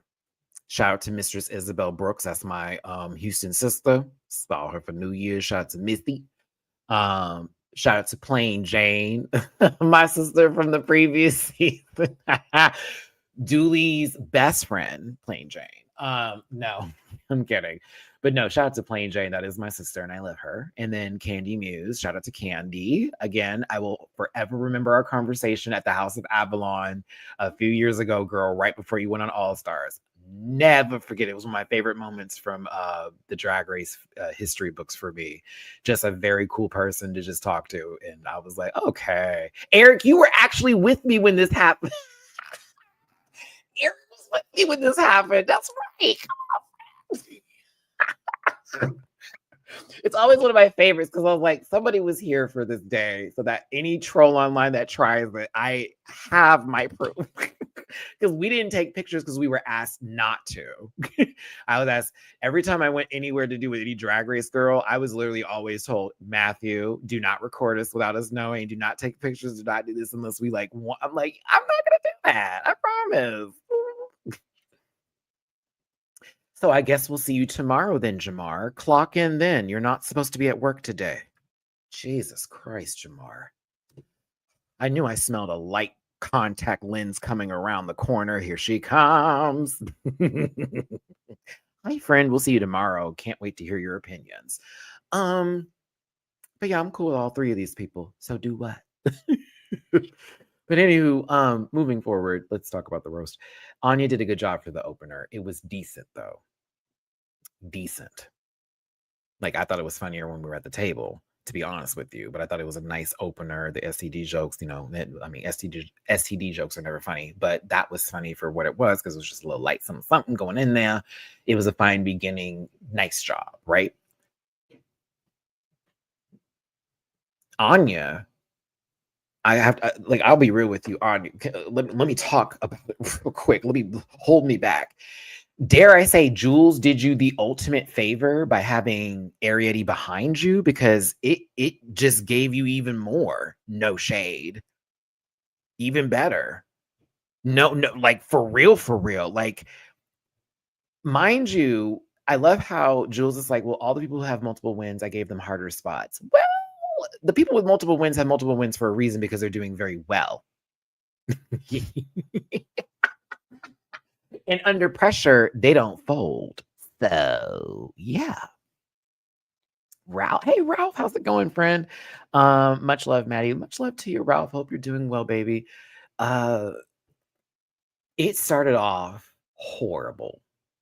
And y'all know I don't do cringe. I can't do cringe to save my life. I cannot do cringe. Cringe is Like, I'll watch The Office, but I still have episodes where Michael Scott makes me so uncomfortable. I have to like mute the TV or I have to turn away because I just can't watch the scene.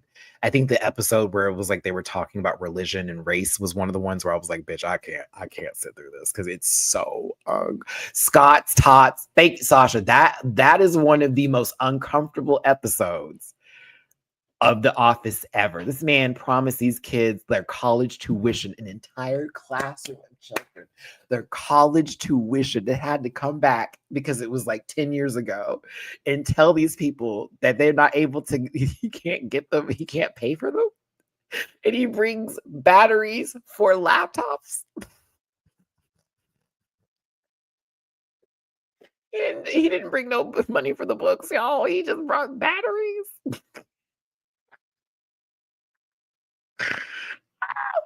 Oh God, that was when I knew Aaron was perfect to take over Pam's position. That episode really pisses me off because he was he was like, oh my God, I can't. Hold on, we got some super chats here, and I also want to get more in detail about Ariette's talk. I started going on a ramble and a ramp. Now when Anya F. Carey, I know when you had sent this super chat was at the right time when I was going in just at that. Thank you, baby. Tim Taylor, what's going on, friend? Come on with your chest all out and stuff. Let me stop. To throw hands or to not throw hands? That would be the question. You got to think about that contract. Niatel Phoenix, I love this outfit, but I'm sick of these Spy Kids one flop wigs. Wow. And showed you magic. Exactly. They had a person to blame. And so they did. That's what they do. That's what hurt people do all the time. Yeah, Mama was terrible. She tried to giggle her way through it because she's a baby. It wasn't doing it. She then started telling Jules's jokes, but Jules' jokes weren't that funny. And then you could tell that the joke was meant to be said differently from Jules' perspective and not Ariette's. But imagine, because mind you, nobody here knows she stole the joke. Ariette didn't tell nobody. I mean, unless it was like off camera. So imagine you're sitting there after all that just happened in the workroom. This would eat me up. The crash out would have been real for me as Jules, honestly. Like, I would have embarrassed Ariette on that stage when RuPaul started asking for me. The moment they would have gave me critiques, I would have immediately thrown that girl under the bus. I immediately said, look, Ru, I did the best that I could, and I did get off my game, but I wasn't prepared to have my joke stolen from the person who was sitting next to me. That's supposed to be my friend who was mad at the lineup and decided to get back at me by taking my material and putting me in a position to where now you're talking to me this way. You know what? I could have done better, but that bitch fucked me over. Oh, yes. And Ru would have been like, you know what? You're still in charge of your own destiny. I said, you're absolutely right. That still don't take away from her fucking me over. I'm gonna laugh at that lady. You right. She still fucked me over. There's no way. I have never seen Jules more mad. And there was the Anya moment where she was pissed, but she was heated. And I would have been too. It's Sam's face watching Ariette talking about a dog being shot and put out of its misery. Like, Sam basically said Ariette's Old Yeller. Except Old Yeller was a dog that was originally faithful at all times. Ariette, you've been on some bullshit for the majority of the season. Oh, God. I can't. I'm unable. But it's the fact that she's like in conclusion and Ru and all them. Yay! Oof. Ooh, not them applauding you wrapping it up. Oof, oof, oof. It's was it Mistress or was it Plain Jane that said better listen to the lip sync music? Like,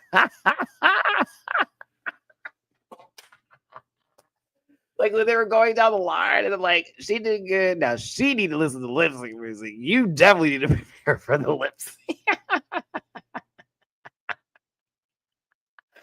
Oh my God. Mistress was so funny this episode too, when she's like, they got one more fat joke. Jesus Christ. Now, Jules, I can tell you were nervous because you got your joke stolen. but you immediately went into big girl, big girl, big girl, girl. She's a big girl, big girl, big girl, girl. She's a big girl, big girl, big girl, girl. She's a big girl, big girl, big girl, big girl, big girl. For those of you who know the Baltimore club music, big girl, big girl, big girl, girl, you're the big girl, big girl.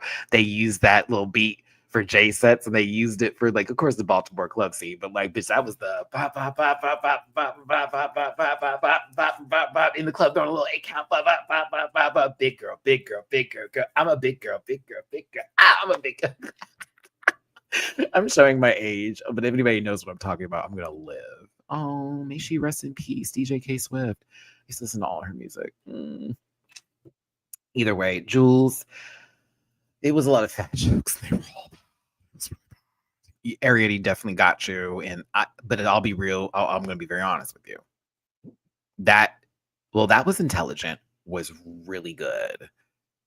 I kind of wish you just fucked. I kind of wish you just let the material you wrote just go in that moment and just go off. Like, oh, baby, honey, again. Don't let the smooth skin fool you, darling. I've been around. I've been around the world, and well, not yet the world, but I've lived a life. I absolutely know who that is for sure. I used to literally download their music from live. No, I didn't. No, I didn't. YouTube. No, I didn't.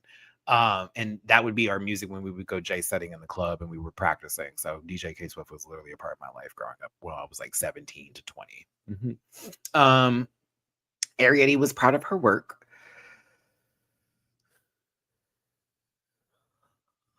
And I was like, I wonder how this is going to turn out later. Lana, you did a good job today.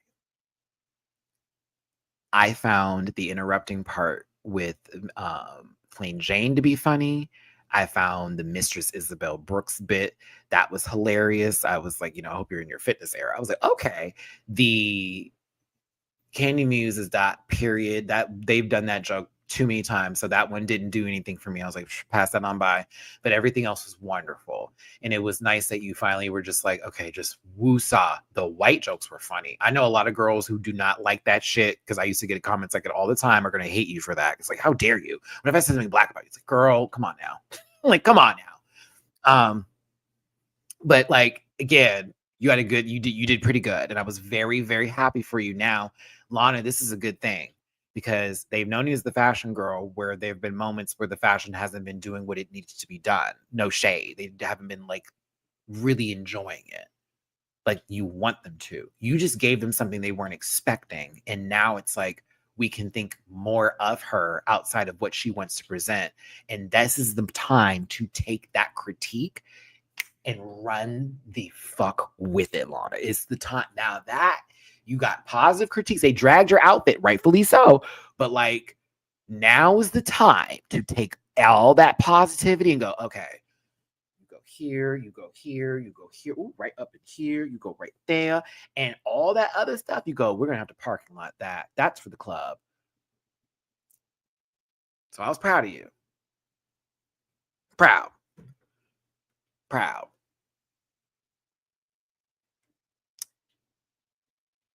I'm going to be very honest with you.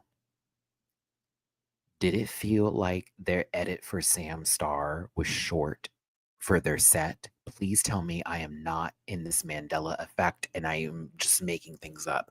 Please tell me I'm not going crazy. Was this short compared to everybody else's? Okay, Eric, I see you saying it. I was watching this shit and I'm like, she said 4 jokes. 4 jokes. 4 of them. And you're in the top? And there's nothing wrong, because Sam's jokes were funny. But I'm like, huh?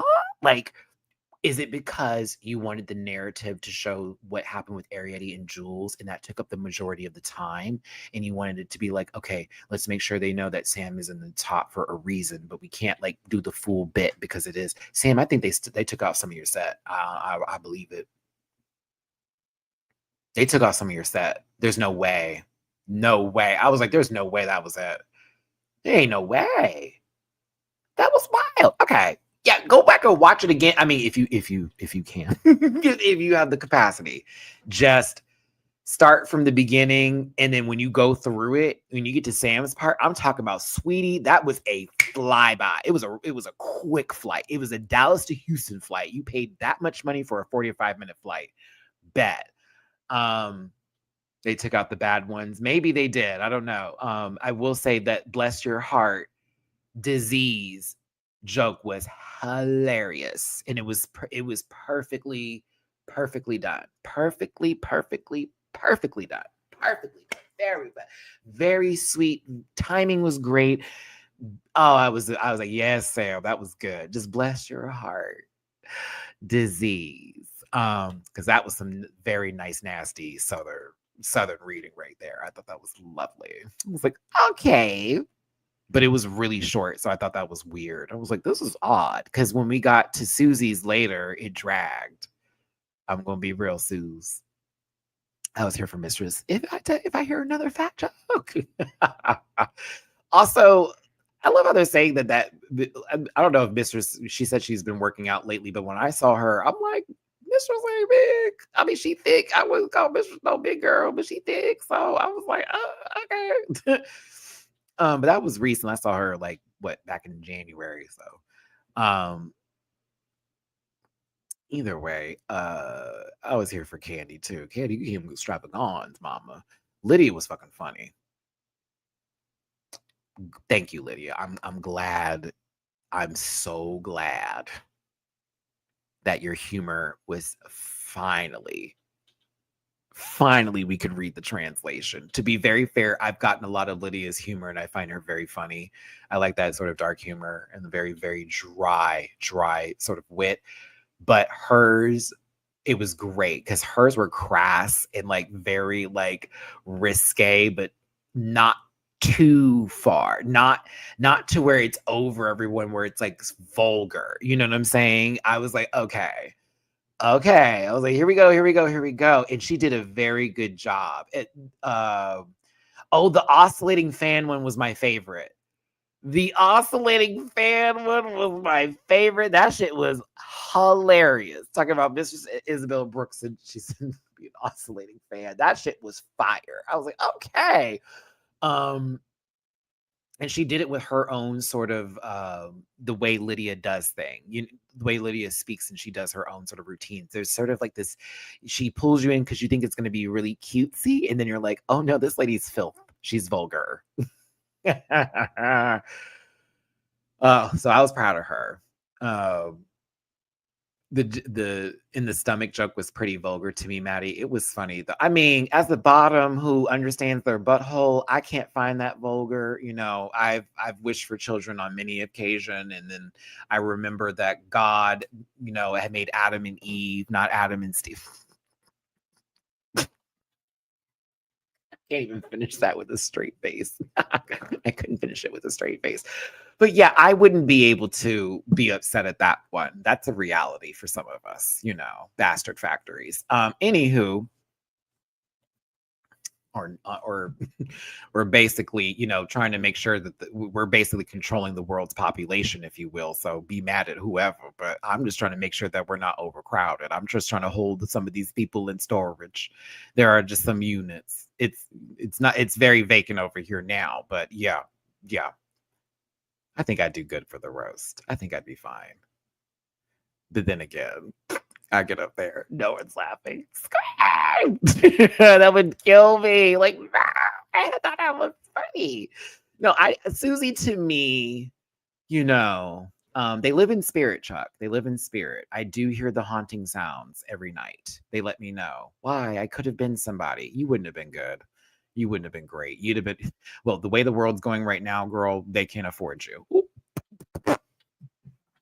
Let me stay on topic. Oh my God. So back to Susie.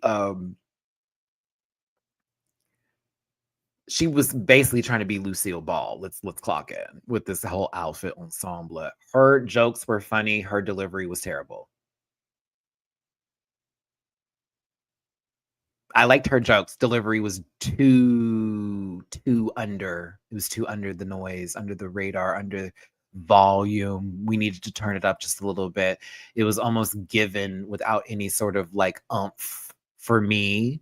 So yeah, I like the jokes. I just wish somebody who was better at telling jokes would have told said jokes, if you will. It's so cerebral. Girl. The jokes were funny, girl. You just didn't deliver them great. It was like, oh, okay. Like, she all right? You sad? Were you upset that everyone didn't hug before they walked out on this day? Are you not feeling well about everybody fighting? But I think what happened with Lexi here in that whole moment, this is wild to me, bro. This is wild to me. Wild.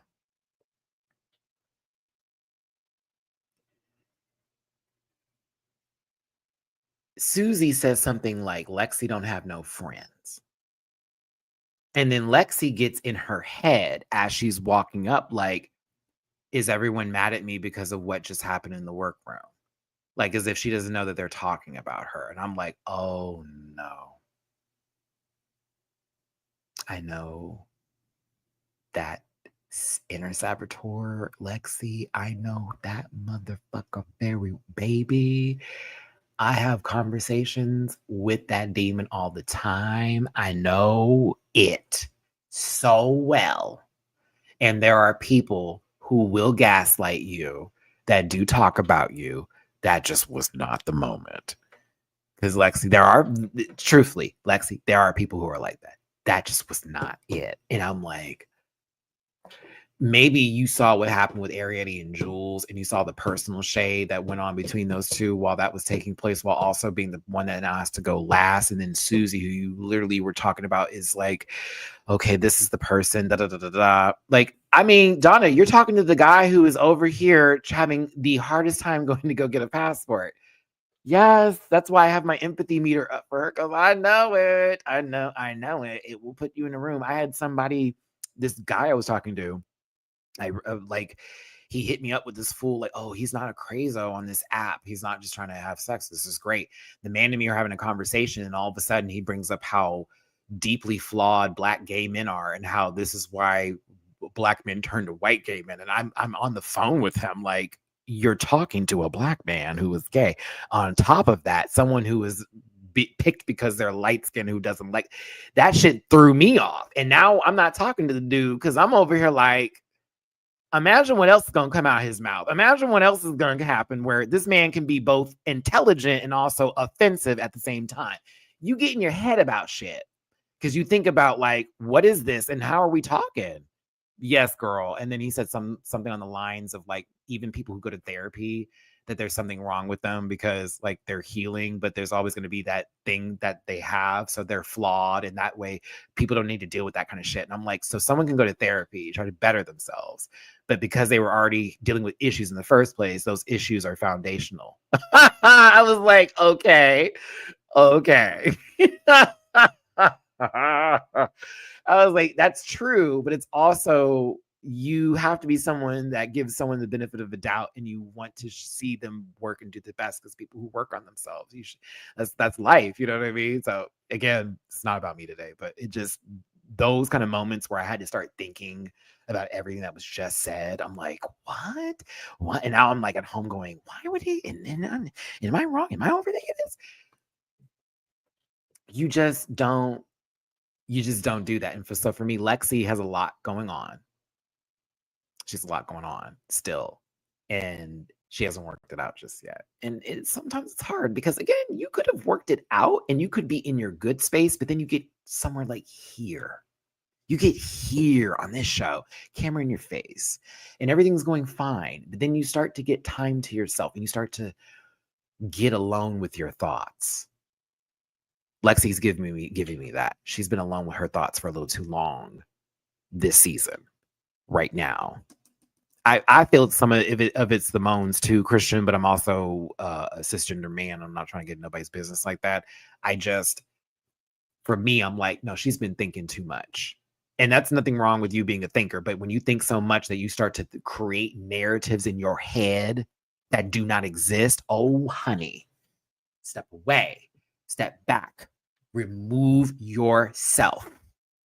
remove yourself from the situation for just a second. And it's a competition. So I know she can't just like, don't just leave. Again, this is about money. You're trying to get your shit here. Step back for just a second though and take a breath is what I've learned to do. Take a step back. Okay, how am I overthinking this? And then you start to like fully build the blocks. You got to build the blocks, as my therapist says. Matt, create the castle. Create the castle around you. You allow people to say things, and all of a sudden the walls are falling down, and then you're trying to pick everything back up. But in reality, you forgot about your defense because you said it didn't exist anymore because someone said something. So like, let's talk about the positives. Let's talk about that. Build the blocks back up, baby. And it's true. Like you got to sort of, you always got to pick yourself back up in these moments. And unfortunately, it got her. And I hate that. I really hate that it got her. I hate it. She couldn't put the pieces back up. And better yet, even if the pieces are down, like my therapist says, I'm trying to bring some of her shit in here because it's really been working lately. Okay, it's all down. You still have a sword. You still have a shield. You are not defenseless in life. Like there are times when you can't do anything because you're a child, but when as an adult, you have already developed a personality. You've already developed a character. So like now it's about refining, teaching, redoing, finessing, and all that kind of stuff. I have so much love for this girl. I just hate she allowed the saboteur to really speak for her today because it was loud and clear, bitch. It was loud today. Oh, Jesus Christ. And we're not even into Untucked yet. Oh, I love this show. Category is Who Loves Short Shorts. Up first is On Your Nerve. If you want to vote in the live chat today, please and thank you. It is the number system. 1 means everything. 2 means it's okay. You would change some things. 3 is a chop. We don't like it. We don't need it. We don't want it. It's ugly. Up first is On Your Nerve. Oh, absolutely. There's some definite unpacking of her trauma, but that's going to be off camera. That's going to be later. That right now we're seeing somebody be human, and I'm giving her grace because at least she's being honest about it versus turning it into something else. At least she's not just over here making excuses for her shit. She is giving like the legit reasons why things are happening. She is also being accountable, but she's also being herself, even when she's doing the worst. And that is why I like Lexi. At least take account, at least be like, okay, you know what? I was wrong. Bet. So to Anya's look, I like the wedgie concept a lot. I think this is very cool. This is another macro number. I was like, oh, she's got multiple macro numbers. Because of, and it's nothing to, how do I word this?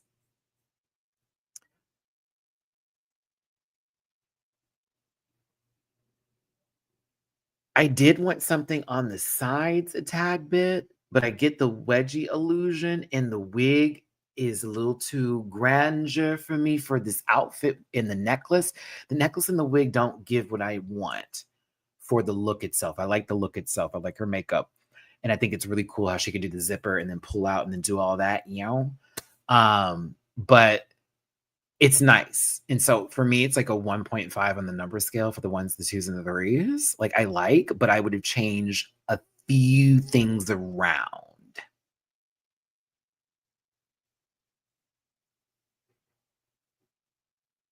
Yeah, a few things I would have done a little bit differently. But I was overall pleased with the production of it. There we go. Yeah, I was pleased with the full look. I just am like, change that maybe. Do that. That was me. So that's why I was like, okay, but I still liked it. I was like, oh. That when it zipped down, that's what sold it for me. I was like, oh, that's hot. Like the zipper pants and the nice broadery. I thought that was puss. I was like, okay, that I liked. Ariete is next. Glasses are everything. Headpieces right where we need to go. I was like, Turno, she better don't. What's this? Is that a Turno sleeve? I said Filipinos rise. What's this? I was like, wait, this sleeve looks familiar. I don't think it's a Turno, but it did remind me of that sleeve a tad bit. Maybe I'm right, maybe I'm wrong. I don't like the shoe. I think it looks really good. I don't like the shoe. I don't like the shoe. It's an office pump with this. I don't like that. But I like it. I don't like the shoe. That's my one note. Everything else I thought was really nice with the look, but it all has to be together. Because if you take it apart, like when she took off all of that shit for the lip sync, I was like, oh no. But everything together, I was like, okay. Okay. I just don't like the shoe. That office pump. That good 7th floor stiletto. No, ma'am. Mm-mm. Mm-mm. Mm-mm. Mm-mm. That HR pump? No. Mm-mm. Mm-mm. Everything else is great, though. I did like it. Because I get she has the stockings that are going up that are bedazzled, so it gives this leg effect. But again, it's pump. It's not anything to go with that effect. Doesn't help. It just makes me go down like, oh, okay, she going to the office later. Okay, good. She gonna take him off to drive the car. It's all right. I know her feet probably black as fuck, but go for it. Jules Sparkles. This is not Marie Antoinette. Michelle Visage. This is not Marie Antoinette. It's not. It's not. You're going to have to be all right. You're going to have to get over that lady. Like, I get we don't want to see that no more. And we have seen different interpretations of this. Is it, I believe it's Baroque styles specifically, or I'm trying to say it right. Yeah, Rococo, that, but it's a specific time in a reference to fashion, French, if you will. And it's kind of like, so they can't do nothing in that time frame now no more, because not everything is related to Marie Antoinette. That almost makes me feel like you are not. What do you know of French history? Like, you know what I'm saying? Like, as an American, I'm saying this. Like, are you good? Because I didn't see Marie from this. I didn't. Pantalones, but yeah, that was weird. She was mad for no reason. I said, not Michelle doing what Lexi and Harriet were doing by having a full moment over something that wasn't that deep. I thought this was cute. It's a 2 for me. I thought it was all right. This outfit's gonna piss me off later for a lip sync, but I thought it was fine. I thought it was decent. It was a cute little look, and she looked nice. Yeah. I need something else going on with the outfit, though, to be very honest. But I liked it. It was okay. Hell no, chop.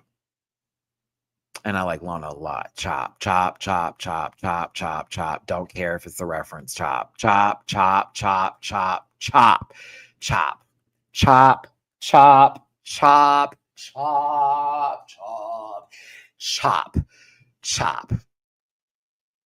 I can't do it anymore. Chop. I'm not going to give you any grace. Chop.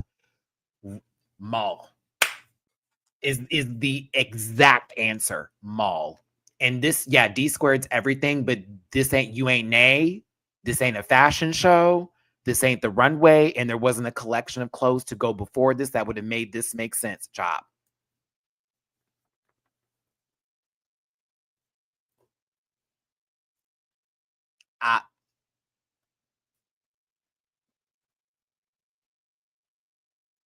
I wanted something so dragified, and it did not happen. I love that she got to do something for Naomi and that she loves her down with that speedy fucking walk that happened. It's still so no. Because it's just a hat. I swear she's dressed like Sierra from fucking from the Trader Show and from the Summer House. She's dressed like Sierra. So she's gonna chase after a mediocre white man. So thank you for tuning in. I appreciate you so much for being here today. Hit that like button, share, and subscribe. Become a part of this Rant Pack family. I appreciate you for being here. If you want to drop a tippy poo in my jar because I'm hosting with the mostins today, please and thank you. I might get me something to eat tonight. Yeah. I mean, I did go to the grocery store today, but I so don't want to cook right now, but I kind of do want to cook, but I don't want to cook because I just cleaned my kitchen. And I am going to make cheesesteaks, but it's either going to be today or tomorrow. Today's the 8th. Ooh.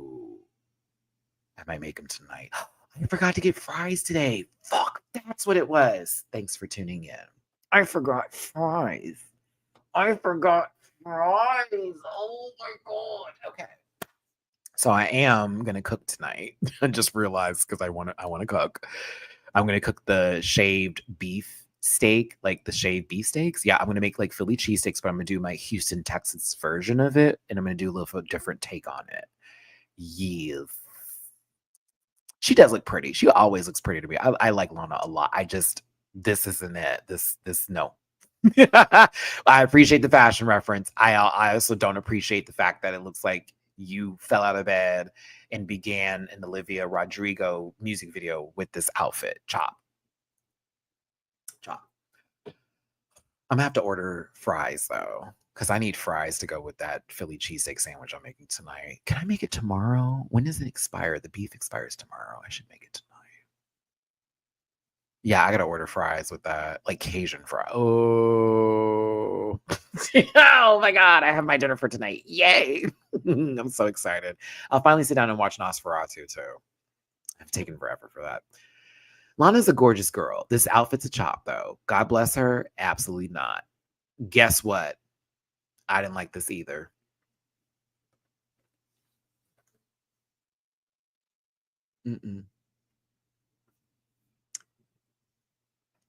I low-key want to do Cajun fries from Wingstop and get the Cajun corn too.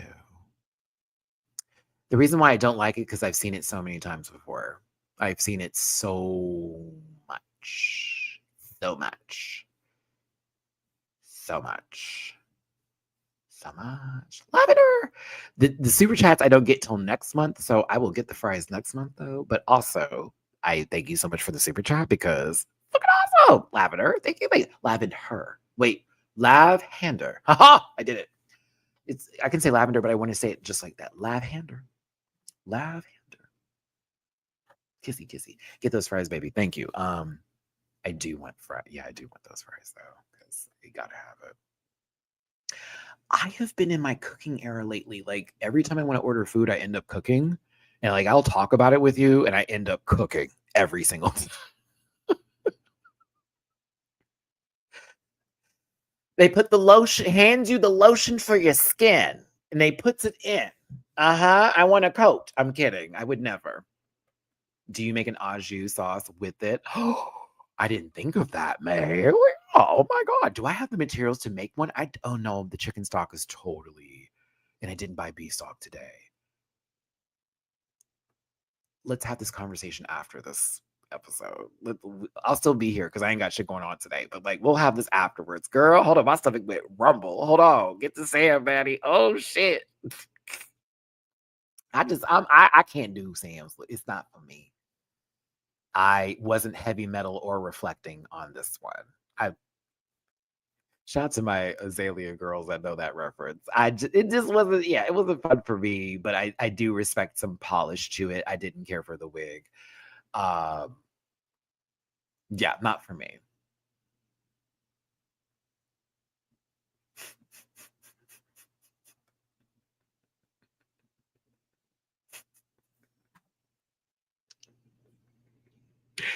You know.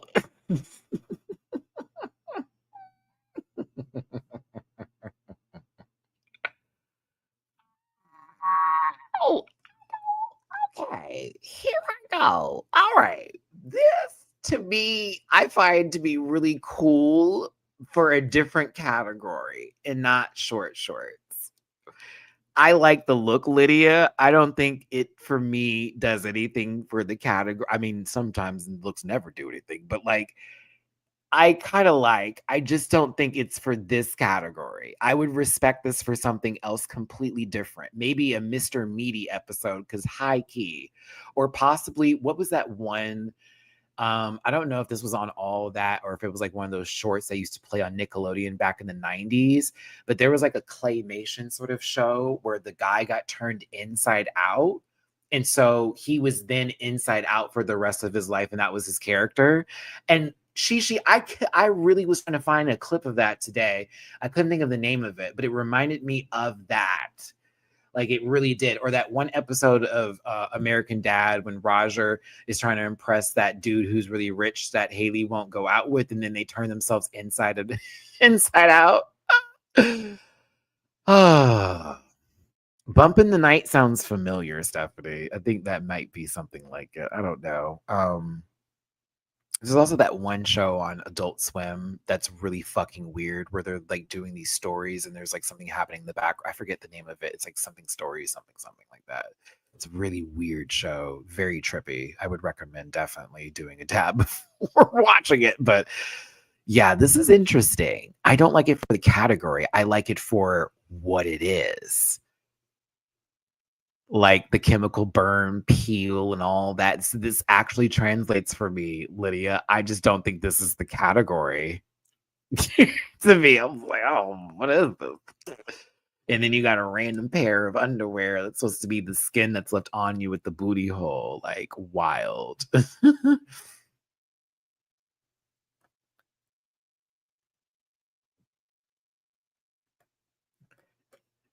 All right, Tita Burrito, thank you for the super chat. Lydia looks like she was fatalitied by Scorpion. I mean, animality at this point.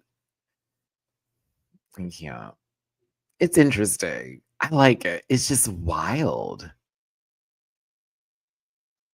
It's wild.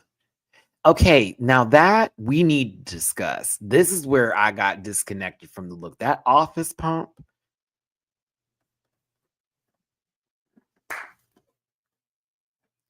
It's giving me what it's giving me that one movie with Scarlett Johansson.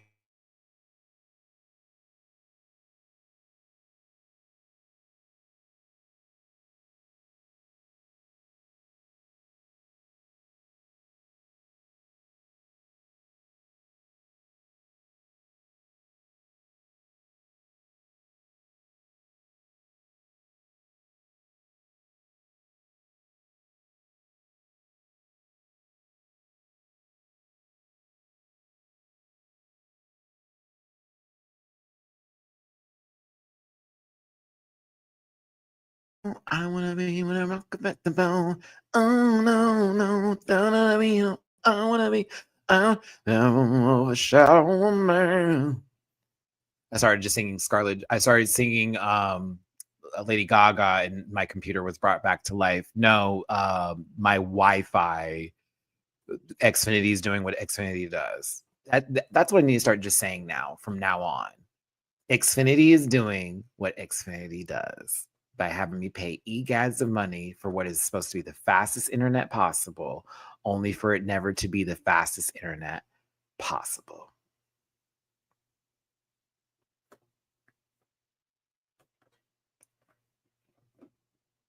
Am I back? Can y'all see me? Because I'm seeing the live chat go. Am I talking to myself? Please tell me I'm talking to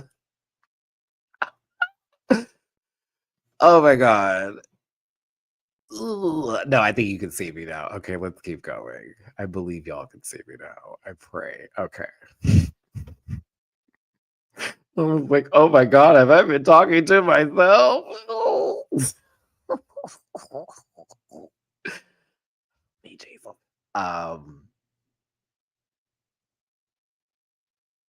This look is cerebral, everybody. Suzanne Sharts. Listen, all that, the Hojaba. Honey, I was David. Look, cutting off a chicken's head and said, got it in the closet, took a machete and started doing the moves, bitch. Okay. And it was a 16 count later. Check for the bottles at the bottom of the ocean. My God.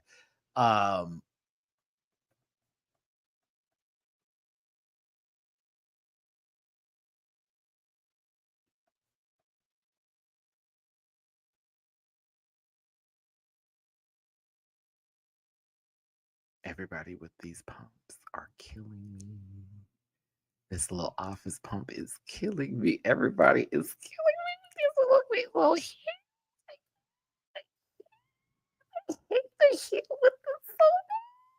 I wanted to. I'd rather her have a character shoe. I'm not even gonna lie. That Labor Day ass heel. My God, I'm so sorry. And this is the trend alert for me. These little fucking DSW heels are killing me. They're killing me. They're killing me, girl. This is killing me. I think the outfit is actually very well done, to be honest with you. I know her makeup fits the period. It doesn't mean I like it. I like the little wig. if you will. I do like it. It looks like she's about to go outside and talk about there's a new chocolate from the Wonka factory and all that kind of stuff. But that heel is atrocious. I'm sorry. It does not go with this at all. It looks so odd with this outfit. I wish she had, like, if she wanted to do that pump, I wish she covered it in something to make it almost look like it goes with this outfit with that purple velvet and the gold tassels, like around the shoe or something to add a little, make it a little bit more cohesive. Because the pump takes me to a American Psycho 30 minutes in, Reese Witherspoon at the dinner table going, Patrick, what's wrong? Like, not for me. But I do like this. I like parts of it. So it's a 2 for me. I like parts of this. I have questions for the lower half of the outfit. That's all. It's a little cerebral. Trend alert. Multicolored ombre hair. I love Lexi. This hair feels too close to what she did last week, but I do like this hair. I'm gonna be real. I like the hair. I just feel it's so close to last week. I wish it was a little bit different.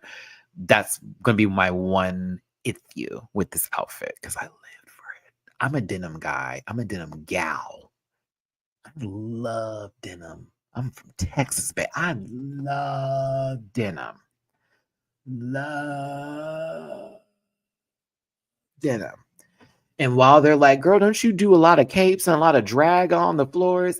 I kind of live for the drama, so it's a little hard for me, and I'm going to be a tad bit biased on that level because I'm like, well, I kind of live for that bullshit, so I'm not mad at it. But I thought this was kind of puss. If for short shorts category, I also think this was great because it's like all the short shorts that are denims and jeans put together on this giant tattered coat in the back, like all that kind of stuff. Like, I kind of live. And she pumps down the runway.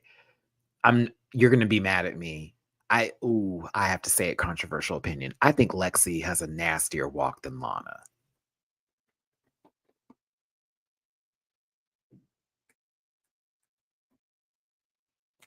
Don't be upset. And I love Milana down.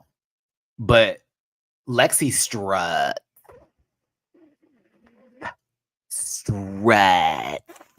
And then when she be hitting it, she be hitting her marks, bitch. She be, And then, like, there's this thing she does that's so see you next Tuesday where she won't give us time. Like, she'll be focused on her nails and stuff and then look up like, oh, hey, it is so fire. It is fire.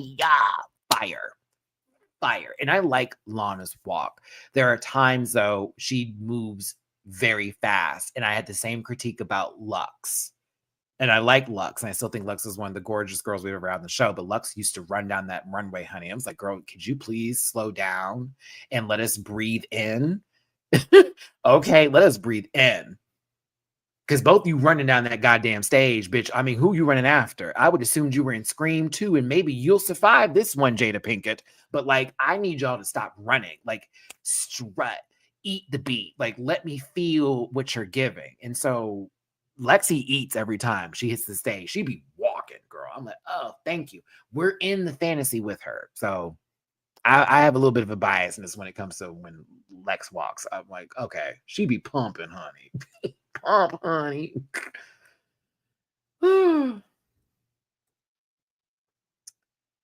Susie Toots and Anya Nerve were safe, and I knew that Untucked was going to have a conversation. I knew. I was like, oh, they're talking. Now, Madison had brought up Lexi here, and this is the part that I was focused on the most when they got to Lexi, because it felt like they prompted her, knowing that there was drama backstage, and versus asking Ariettes to vocalize it. It was more so, Lexi, you're having some trouble. What happened? Da, da, da, da, da. And then she, brought up, I got my inner saboteur.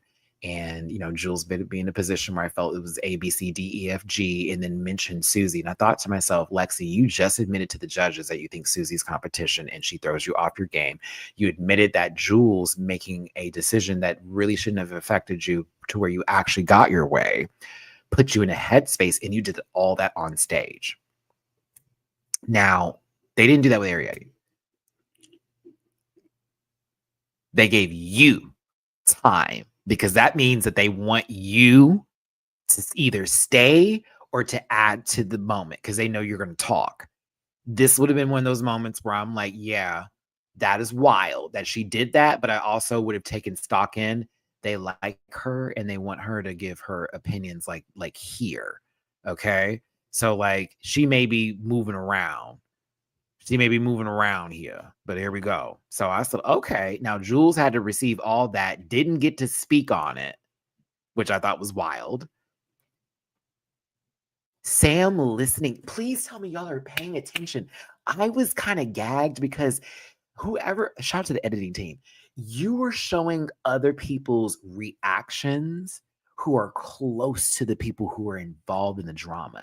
And Sam was conflicted a lot this episode because Sam knew wrong, bitch. How do I talk to her? She dead ass wrong. But how am I gonna talk to her? I can see you, Sam, trying to fit because you're hearing your friend like literally like give way too much on the stage right now. Like, why is she telling y'all? She's saying all this. She's right now. Like, you can wrap this up. Go wrap this up. I was here for Whitney Cummings very much getting Lexi together. It wasn't like she got her together like, girl, what's wrong with you? It was very much like you really need to like shut that shit down because you actually eat and we can all tell you eat, but that's going to block you because we're not going to be joining to chew no more food, baby. If you always going to be consistently doing this, like you got to stop that now. You got to stop it now. We're going to get to Untucked, but we're going to wrap this up first. Lydia Collins wins this week's episode. Do you agree? I'm okay with it. I'm very good with Lydia winning because that means that somebody who was already a front runner can't go any further. And that means somebody that wasn't on the board just got on the board, and it shakes up the game even harder because there's not that many people left. There's not that many people left. And now it's getting to everybody gonna have a win. Uh-oh. That means that the lip syncs, you're never going to be able to go, well, I have a W. She, no, you won't. You're going to have to be good today. You're going to have to be good today. You're going to have to be very good today. You're going to have to be really good today. Everybody got a W but Lana now. So Lana, and it's an acting challenge next week. You better pull because the numbers are too low and they're going to be able to see everything. It's going to be scary for Lana Jarre going into the next episode. Like, you're now going to, that microscope is black. I do like that RuPaul said butthole. Congratulations versus Lydia. I like RuPaul been wanting to say that all season. Butthole. Congratulations. That would be so funny. If Lana can keep her momentum from this week and not take her not winning as a they don't like me, she will be fine. But she's going to have to pull the pumps for next week because it's an acting challenge and you already know there's a bunch of thespians in this group or self-proclaimed thespians. I've been crossing my legs for so long that I have to stand up because unfortunately something hurts really bad right now and I just moved a little funny. So give me a second, everybody. Oh my God. Oh my God. We're not going to touch anything. I just need to stand up so everything can move in the right places. Oh my God. Oh my goodness gracious. Oh, my body is letting me know we're getting too old to do this.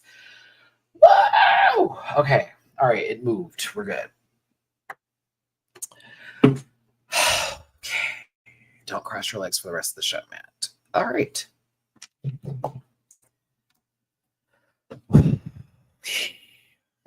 I moved a little funny and it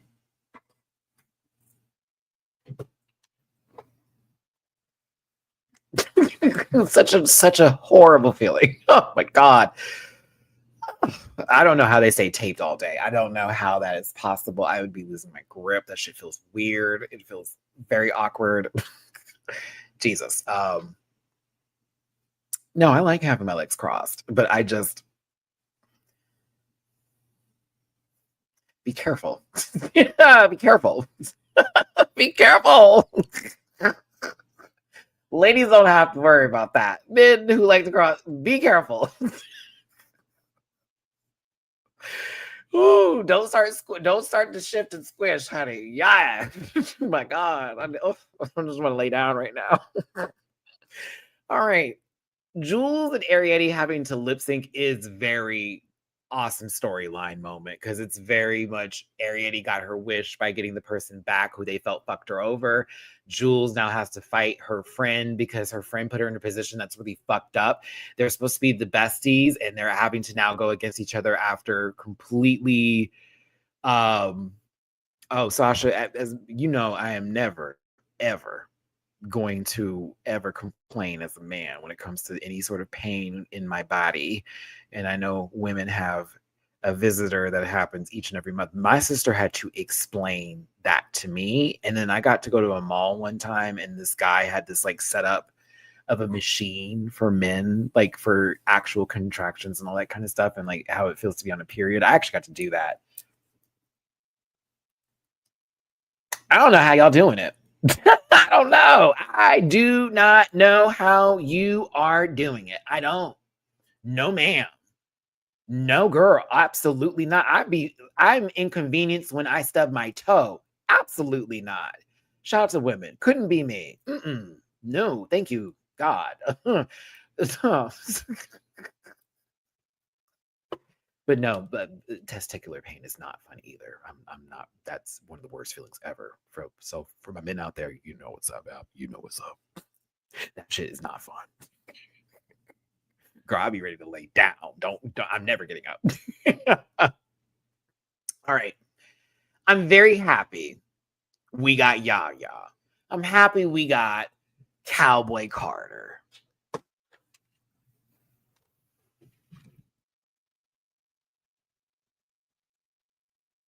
This was bad. Is it really Women's Day? Is it actually Women's Day? Did that somehow play into this? Am I off? I mean, as a man, you know, clearly misogyneer. I really am upset at how they did my girl. It's not okay. Just double check. It was bad.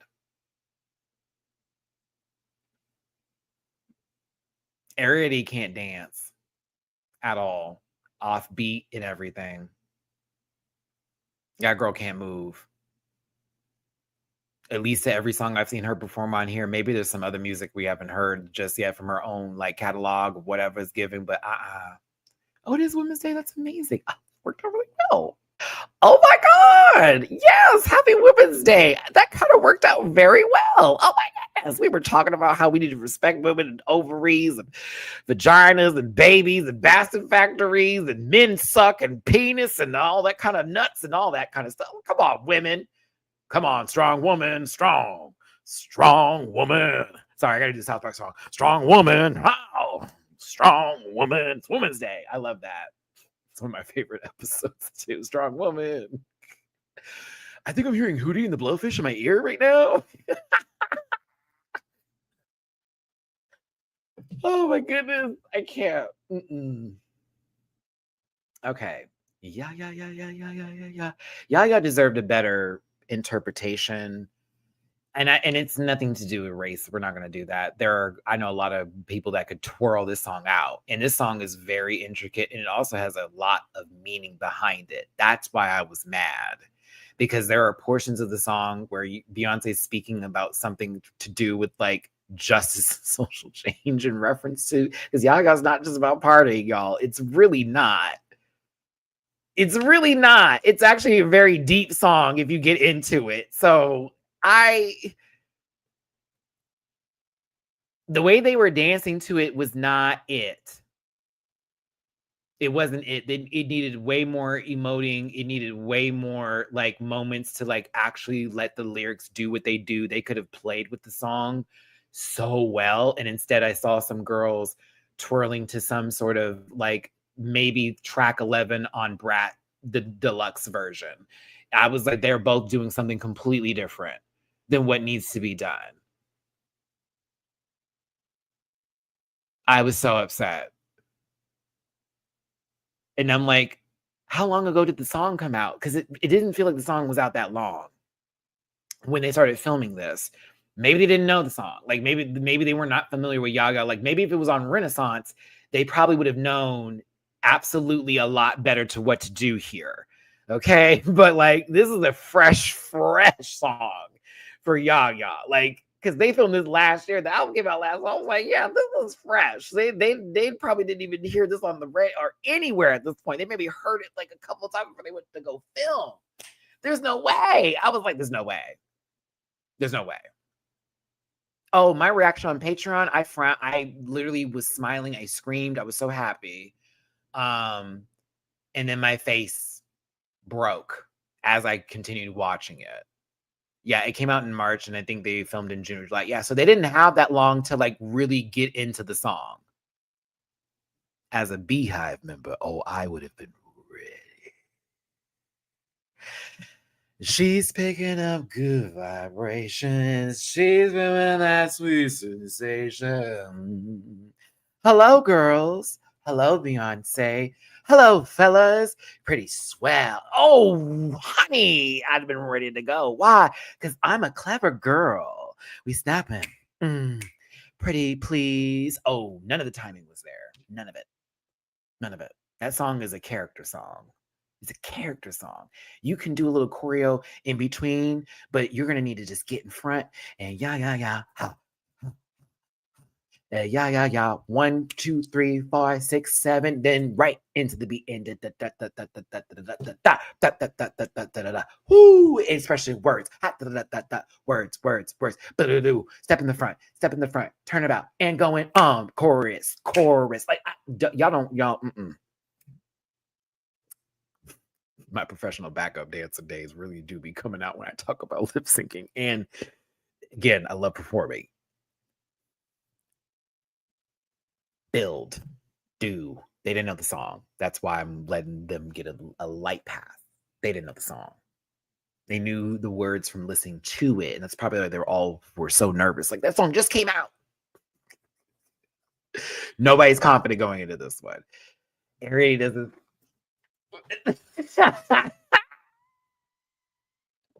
Jules, what is going on? They don't know our history. I'm like, what? They don't know the song. They don't know the words. They don't know what the words mean. Nothing like that. RuPaul likes the song because Ru was singing it when they were doing it. But I just was, no. I want the song to be given another chance, just like I want Alter Ego to get another ride. Just like there's a few Ariana Grande songs that need another ride.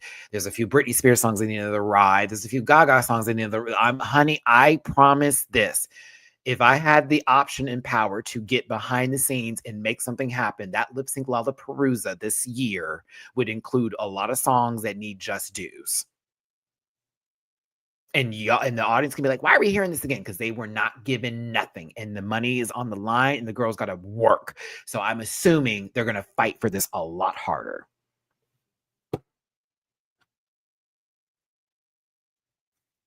Eric, I'm doing this to you. Alter Ego was fine. It could have been better, in my opinion. It's the best one of the season so far, but that is not the bar I wanted to have. I'm just being real with you. It's not the bar I want it to be. I need that bar to be better. I need it to be much higher. But yeah, this was boo. Both were bad. But keep Jules, because she honestly had went through a day. You know, we've been talking about double eliminations all season, but I'll be real with you. Because Jules had a day, don't send that girl home. Her friend fucked her over. She tried to be apologetic and nobody was hearing her. Girl, they didn't even talk about Untucked yet. This is the whole first part of the episode before we even talk about Untucked. Oh, let that girl have a day. Because she ain't deserve all that. She ain't deserve all that this week. Not after giving some sort of power to do, not trying to be evil behind it and then having everything done. No, let that girl stay. Because that would have been wild if I heard Ariadne Shantae you stay. What? Maddie, you want this group to do redemption lip syncs? This. Hold on, ready to retire. I'll give you a highlight, my baby.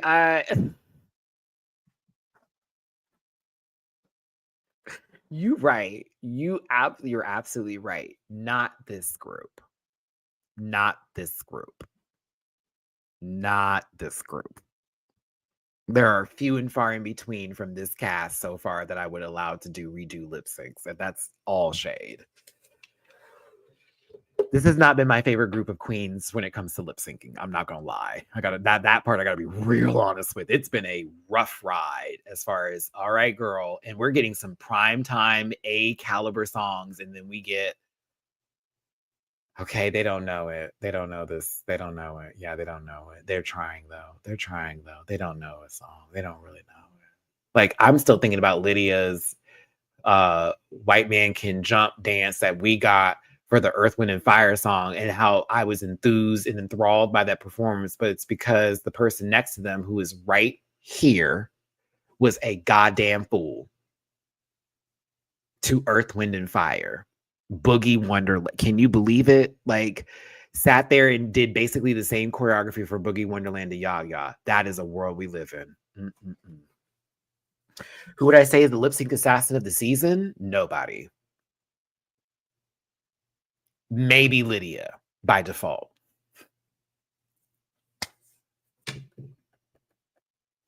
We haven't seen Anya lip sync yet, so we can't say anything. And Anya has never been put in a position to where she's had. Ooh.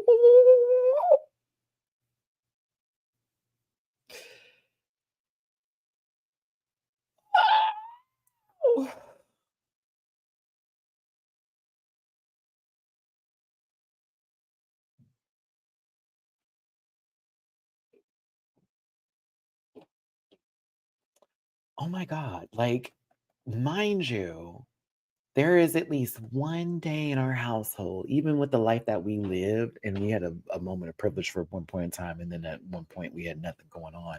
There is at least one day the windows are down or up, the music is on, everything smells like bleach, Lysol, lemon, pledge, orange, citrus scent, something of the sorts. And it's not your music that's being played. It's your mom, your daddy's, your uncles, your cousins, your friend. Their music's playing. And now you know the song by default because you've had to listen to it every Sunday, every Saturday, whatever day you cook and clean, whatever day you do that, you hear that music. There is so much music in my brain now that I do not listen to where if the song came on, I'd be like, got it. Got it. I know that song. Bitch, I know that song. Oh, dare it. Dare it be anything R&B from the 80s and the 90s. I dare them. I turn it up. Tearing it down. Tearing it down. Especially if it's Anita Baker, Gladys Knight, Patti LaBelle, my mother, Deborah. Oh, please. Please, God. Please. I'd be like, ooh, please, God. Put it on. I'm about to show up. The way I would be just laughing at knowing, like, let me find out, like, let's say I'm at the bottom, let's say we're on the show, like, even put yourself in this position. Let's say you're on the show and you know you're in the bottom that week and you know the song is your bread and butter. You know the song like the back of your hand, and everybody around the room is just like feeling like, oh, I don't know how I'm going to feel. And you just want to sit there like, I don't want to say shit. I don't want them to think that I'm about to eat or anything. I'm not telling nobody anything. I'm not saying a word. I'm gonna be over here like, I just want to know my words. I would get out there and twirl, girl. Like, I never let your enemies know. Never know. It's like we about to do something. If it was Tony Braxton, it would be He Wasn't Man Enough for Me, the whole Heat album in general, and then 7 whole days. Long, how true.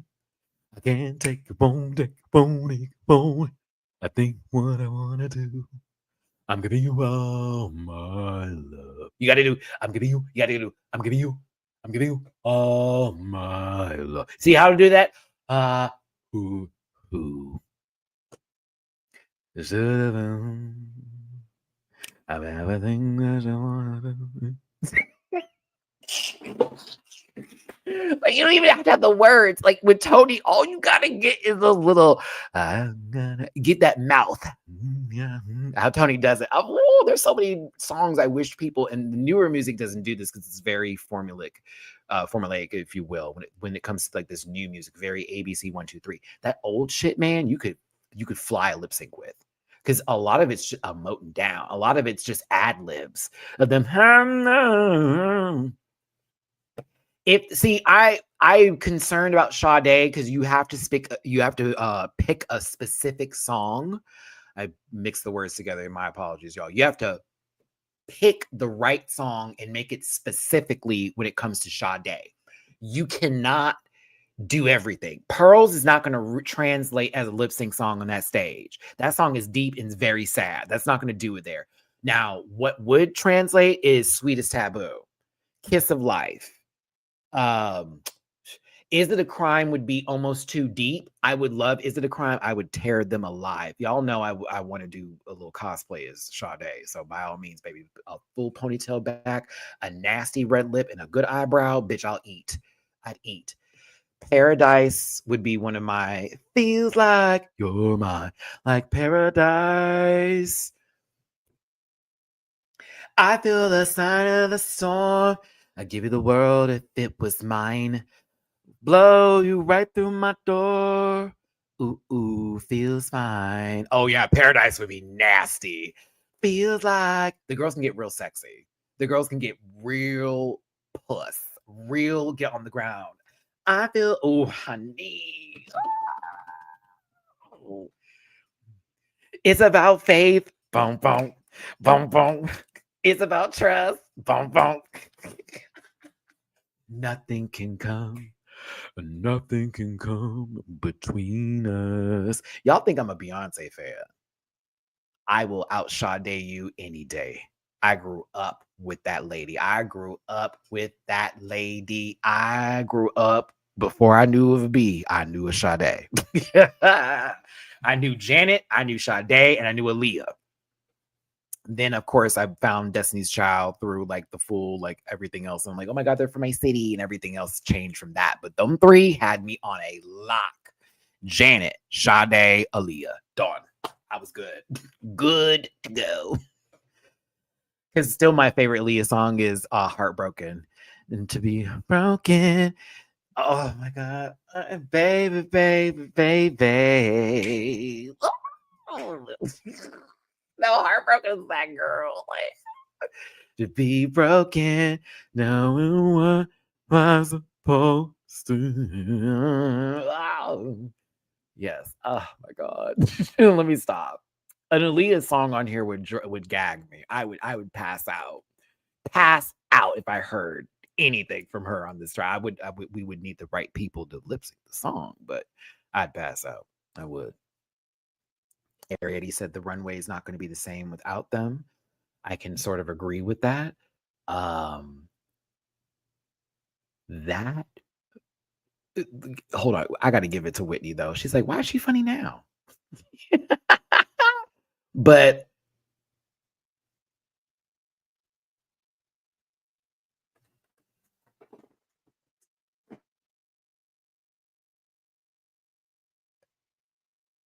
as one smelly bitch to another, Anya, please brush your teeth.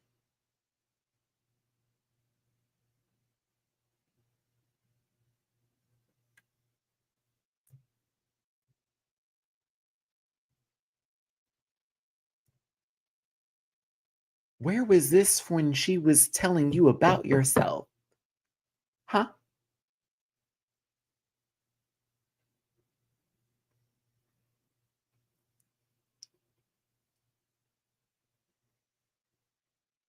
How? You didn't even spell teeth right. 1, 2. Girl, you had that time to do that there. Like, you had time to get her there when she was clocking you. I really need there to be a reunion. I need there to be a reunion bad. I need a reunion bad. This season deserves it. That we need one bad. No way, Jose. Y'all are not letting that little girl go to where we see her for the finale and then we get out all of our grievances with RuPaul and the live audience. Chop suey. I need a reunion with them hoes in one big ass room, and that's it. Okay. And then we can get on where we need to go with the finale. But they need a reunion this season. It'd be a waste of time. Because like we gonna have to talk about that. Ain't no way, bitch, you gonna walk off on that with me. Nah, sis. Nah, sis. Nah, sis. Nah, sis. On my soul. My soul. On my soul. Big Liddy. What you mean? Big pressure. What you talking about? Titties low. Pressure. What you mean? We about that SoCal bar. What you mean? On my soul. On my soul. No. We would not know. No. No. No. No. No. No. No. No. No. No. No. No. Oh no. No. You don't get to walk away. Oh no. Oh no. Oh no. Oh no. Okay. Anya and Susie.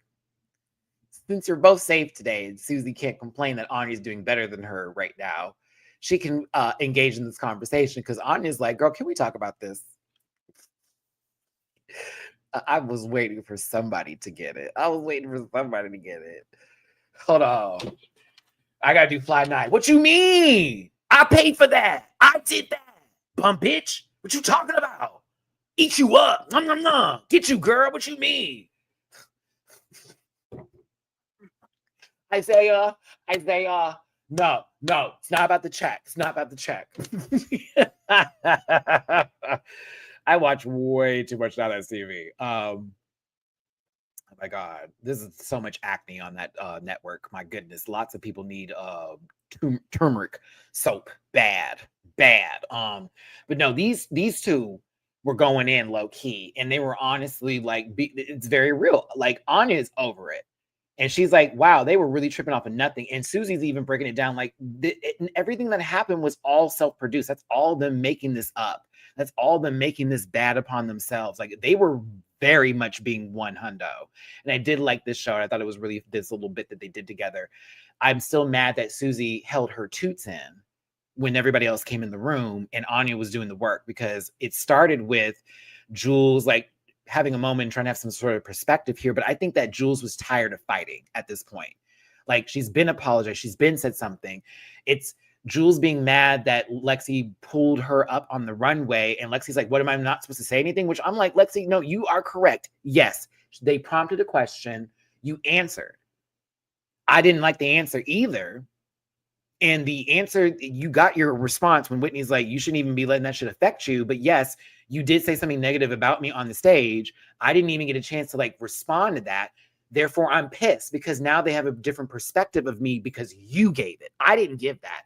They may not receive, they may receive what you're saying is me actually trying to hurt you. And that's not my intention. So yes, Jules can speak on that.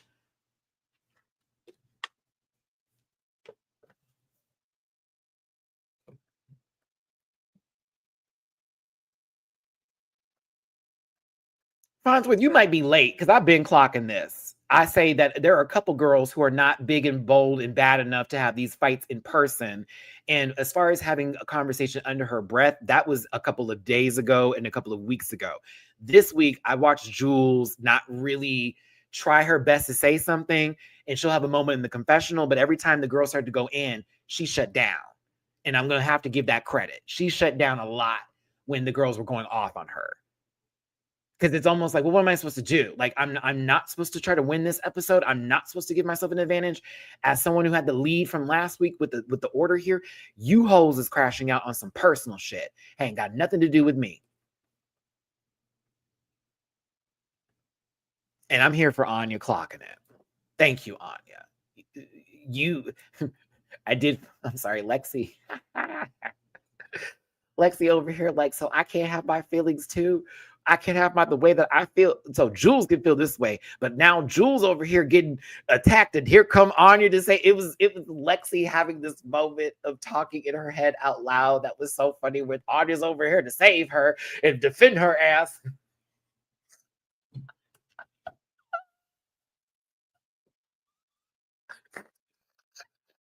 I'm sorry when Lexi getting that voice and that voice starts talking.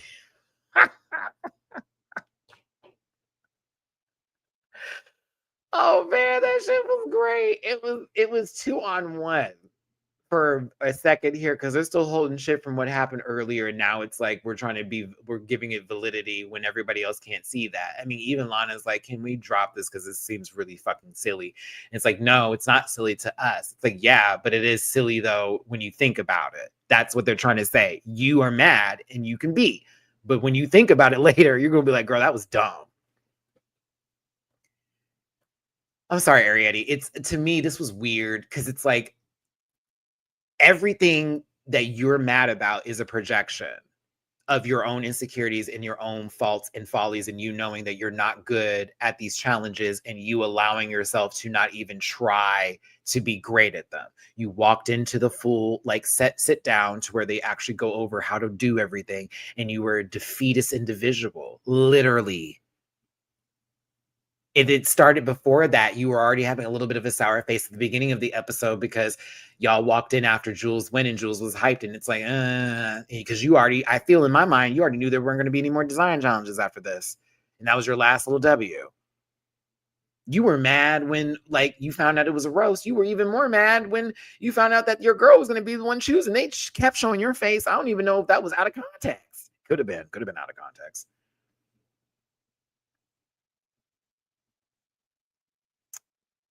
Yeah, this is a Libra whose scales were not in balance at all. Like at all, at all, at all, like at all.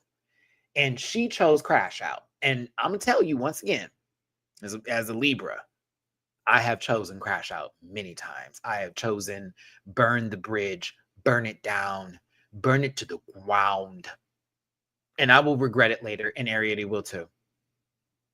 She may on this camera do all of that. If I know a Libra, like I know my Libras, we will be evil later about every decision we just made. And we're going to have to figure out a way to be like, I got to walk in and live this. Or how am I going to be able to like pick up the pieces because I just broke everything? Because baby, Dooley can dog us as much as he wants to as zodiac signs. But an evil Libra will get you every time.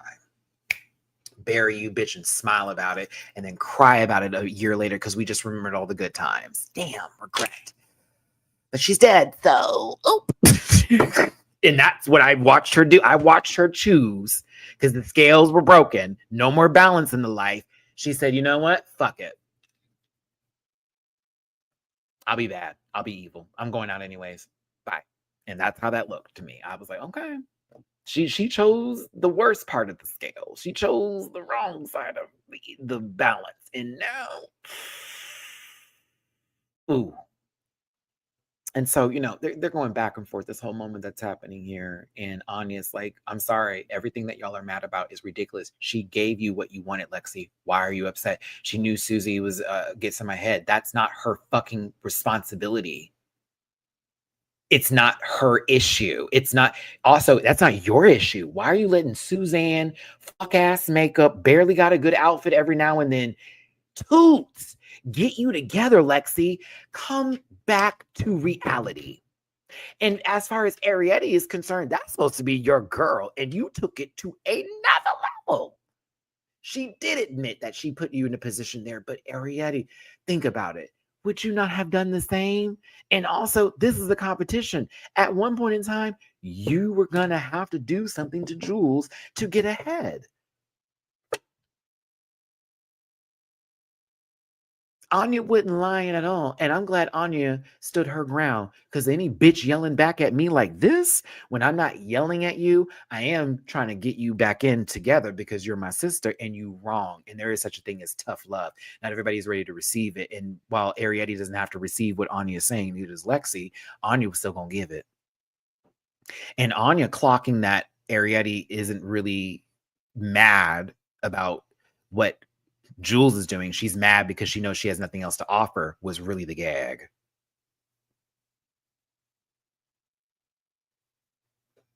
When Anya said that, she knows she has nothing else to offer, and that's why she's pissed. I wanted to eject from my body, because when I say, and I thought about all the episodes, because it's been 10 episodes. There's been talent shows, there's been acting, there's been comedy, there's been design. And it is clear where one strength is a glass cannon. Ariete is a glass cannon in the Drag Race universe, a glass cannon for fashion. When it comes to anything else, her defense and special defense are hella low. She is 4 times weak to fire type moves. This is an ice Pokemon down. I hate to do it to the ice girls. Jamar loves ice Pokemon. I'm like, girl, they are too weak for me, even though they can be really nasty. I prefer ice moves on a water Pokemon. Okay. But like going off on Anya, you need to stay out of it. And this ain't none of your business. Well, this is how I would have responded to that. Well, bitch, when you're loud enough to where it's everybody's business, it's mine. When you come in here and your attitude is affecting the room, it's mine. When you are affecting somebody who I am cool with, who cannot clearly defend herself the way that she wants to right now, it's all mine. Okay? I'm now having to hear y'all bitch and moan about something that ain't that deep. It's my business.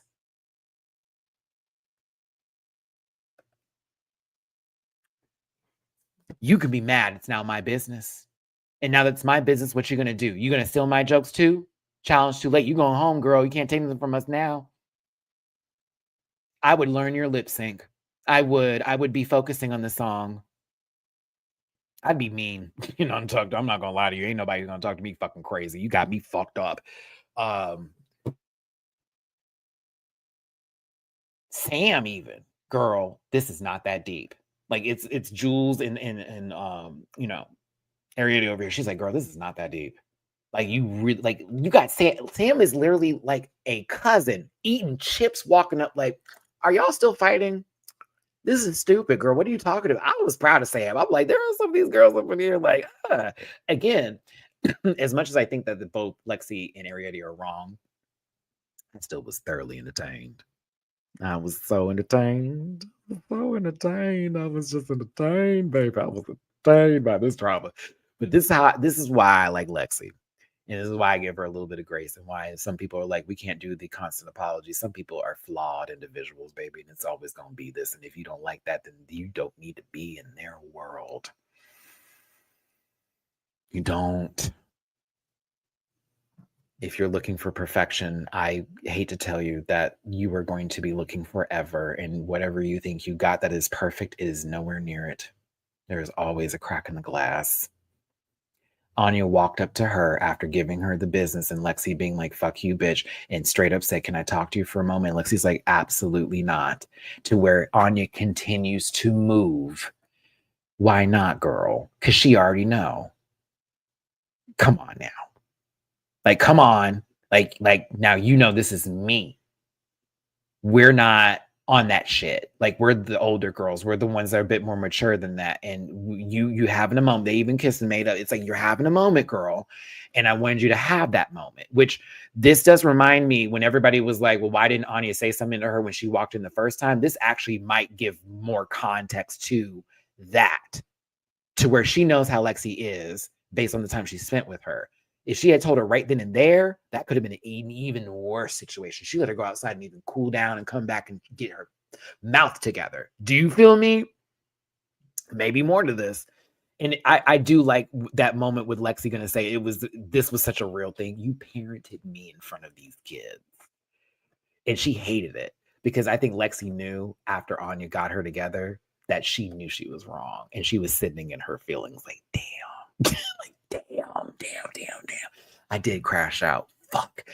And Sam couldn't get her, but Anya did. But Lexi, look at this. You got already a tribe. You got a team of people right here. And it was interesting to see. Real talk. The millennials over here holding it. They look, even the choking, it's playful. She's like, girl, I know you were right. And Anya then re-expressed herself. And Lexi's like, you're right. Even Whitney had said it, girl. I just was mad and I wanted to take it out on her. I said, now that is all I wanted to hear. Thank you, Lexi. And then Lexi went and apologized to Jules. Jules received it because she already knew. Like, it really, what? I know, girl. But like, come on. It's like, yeah, you definitely didn't deserve all that. Blah, blah, blah. And we move on from that. Ariete's apology was weird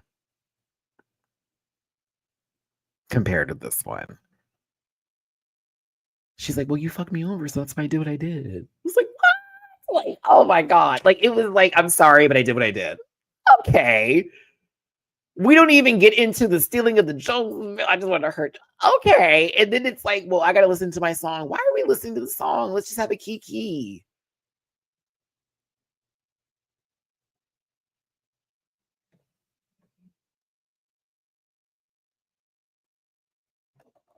What?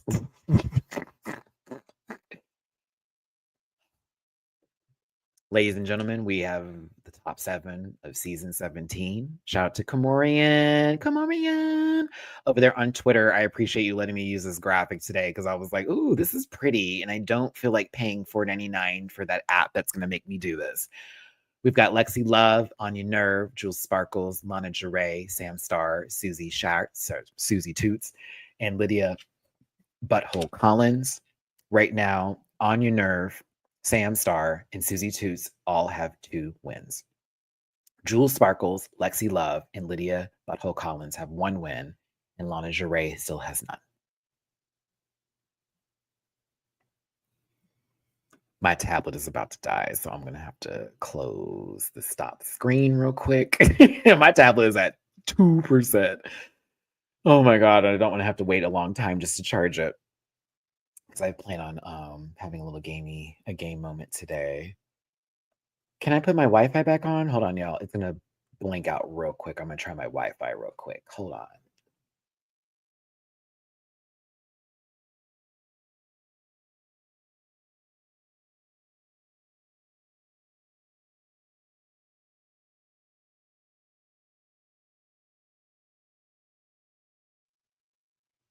Okay, we're back.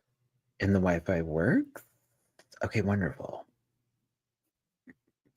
Because sometimes it freezes on like the craziest faces. And if you're in Girl World on YouTube, then you know, like, you want to make sure that you're not, looking like a ravenous dog eating everything on the planet with fucking shit on your mouth, cosplaying as a.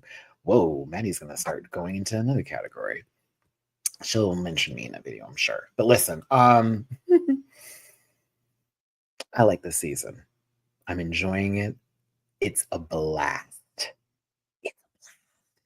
There's so much to talk about. There's so much to break down. There is so much like to dissect and to get into. And as much as some of these people here aren't giving me the best of the formula that I like for example, I do wish the lip syncs were a little bit better. I do wish that there were so many episodes where it feels like these are the obvious tops and everybody else is like womp womp. You know what I mean? It's the workroom stuff that's carrying me. It's Untucked actually being watchable this season and them changing it up. It's RuPaul in her not give a fuck days saying some shit I'm not prepared for. It's the cast itself, even the babies that went home early. Everybody got issues. Nobody's perfect. That's why I like this. Susie looked like she was going to be one of those old, sweet and petite. And no, Mama's showing her cracks too. Anya, even though I know I'm rooting for Anya at this point in time. I do have my favorites and I have the ones that I like. Bitch, I want the nerve to win. I want that nerve to win bad. I still have my hopes for Lexi because she's always going to be my baby. But it's Anya season for me. Every single fucking week, that bitch makes me like her more and more and more. It is the Spanky Jackson effect all over again for me. Because remember, I didn't like Spanky's Meet the Queens. And me and Spanky, shout out to Spanky, that's my friend. Hi, Spanky. My friend. I kept it 100 with Spanx. And Spanky even got in my comment section like, okay, you weren't feeling me, girl, but let the show work. I'm like, okay. Every fucking episode. I'm like, I got my hug too, and the hug is real in person. All that good energy, y'all. It's an actual thing. I said, I bet when she gives hugs, it's a transference of positive power, and it's true. It is true if you ever get to hug Spanky. It's very true. Like that is one of those happiest hugs of good energy and non-malicious intent I've ever felt in my life. Like I felt a spirit was left on me of all good proportions. Hello from all New Zealand. I'm sorry, but for me, that's the same way I'm feeling about Anya. Her Meet the Queens didn't do it for me. Didn't do it for me. I was like, she don't like video games. What? She don't like what? And it was such a like, it took me away. I was like, girl, don't push me away. Don't push me away. I can't be the YouTuber that they say is biased on the Black queens. If you take me away, girl, I have to uphold my Reddit anger history thread territory. You can't do me like that. But no, the episodes have progressed. And I'm like, fuck, this bitch is cool. I like her. She's, yep, facts. Oh, yep, I'm right here with her on that. Okay, I like this. Okay, I like where that's going. I may not like this wig. I may not like this outfit. I may not agree with her here. Well, I fully agree with her there. There is so much around that energy in that baby, and it's good. I want the best for her. I want the best for Lexi too. Sam's been growing on me. I like me some Sam. Sam's been very much growing on me. My family's from Alabama, so I understand a lot of Sam and where they come from. So Sam's been growing on me too. I've been enjoying them as well. You know, Lydia, I fear I'm finding more entertaining without Corey in her hole. Not trying to be mean. I'm finding her a little bit more. I'm liking her more without an accessory or whatever that was. That wasn't carrying it for me. I was like, okay, we're kind of done with that. I need to see them as just queens, not them trying to get into real love. Like, no, y'all can fuck each other in your own time. Good for you.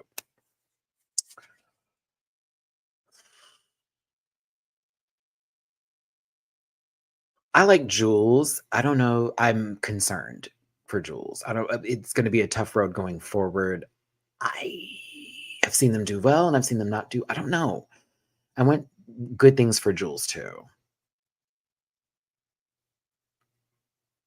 And Lana, I need her to have an up and comings. I really do. I would hate for her to leave out a W. I don't know if she'll make it top 4, but if Lana takes the positivity that she got today, or at least in this last episode, and she applies it to next week and it keeps that energy going, it could be an upset. She could upset the game and change it up. There is still time. That's why I'm okay with what's going on with this top 7. There's still time. I do want to lip sync Lollapalooza only because, well, I just enjoy them so much, and I'm praying that we do still get one, and we'll see if people can redeem themselves. Because I remember someone getting eliminated from the last season that I didn't think was going to eat the lip syncs, and they chewed, swallowed, and dipped, and damn near almost won. Okay, so by all means, I'm like, let them have another go again, because we were gagged by a few. Like, oh, she can buck. Maybe it was a thong. Oh, maybe it wasn't her day. So let's hope for the best there. And then I do want a reunion, because there's just been so much drama. There's been so much drama. So much drama. So I need let's talk about it. I think I gotta do it on a Zoom call. Don't. Mm-hmm. Yeah, I want to see how they did with I want to see them lip sync again. I mean, I like lip syncing, and again, we could see some people actually do well if the songs are different, and maybe it's just in their wheelhouse. Like, you know what I mean? I'm not going to speak on behalf of everybody, like not Joella, not Acacia, no, but there are, nor Arietti, but there are, or her, but there are other people who I'm like, yeah, I want to see again. I would like to see Crystal try again. Is that it from everybody who's been gone? Y'all want to see Lucky again, I'm sure. Yeah. Joella versus Arietti. Oh, I mean, Joella's going to tear it up, but let me not lie. Libra. Okay. Yeah, I want to see Corey lip sync again. I would be here for it. I know he's not going to do a dip properly, so all my expectations are out the door for that. But it would be nice to see them lip sync to a song that was more on the buttons level, maybe. I don't know. That lucky comment was for Jamar. I always choose my friends. Okay. So everybody, I've talked extensively today. Y'all know I didn't have any plans tonight, so that's why this was very much a longer review. Maddie, be honest. It was a longer review because you went off topic several times. Maddie, be honest. You always do that. Maddie, be honest. You're not going to apologize for doing that from now on. I'm not, because I kind of like doing this. And I watch other YouTubers who also have long-winded videos where they do breakdown shows or break down other YouTubers' commentary, and it goes on and on and on. And they do go off topic, but that's the fun part about this. It's a community that we built. So subscribe to this channel. Be a part of this conversation. Do the do, not Mountain Dew. That's diabetes in a bottle. Do it. We lost another subscriber while we were doing this video today. So I'm now down to 18 subscribers lost. Now. So if you enjoy my work, please tune in. Please tune in. Please tune in. Hey, Lance, whatever way someone can get to me, if that's how they got to do it, that's how they got to do it, baby. It is what it is. They may just not like how to do it. So I didn't get any new subscribers during this live. I just lost a subscriber.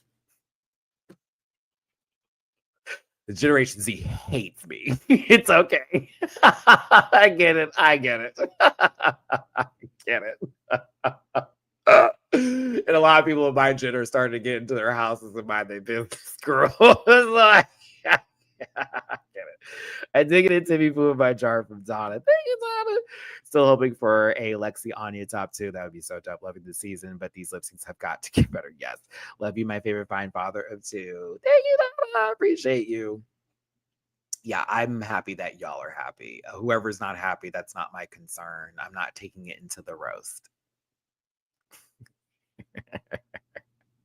It's not going to be a part of my set, I promise. No. All right, y'all. So we're wrapping it up. Again, comment section, you got homework to do. Highs and lows of the episode, favorite looks for the runway. I do want to hear your thoughts on that argument. I'm here for wherever you feel and however you feel, whether it was something that affected you, whether it's something that it's not that big of a deal, or if it's just you want to kind of break it down from your own perspective. I'd love to hear those takes. That'd be so super dope. We had over 400 plus people in this live today, which really does make me excited to know that there are people who do like to tune in. You may not choose to subscribe, but I encourage you to, because I'm not bad. I'm really not that bad of a guy. Don't believe what they say.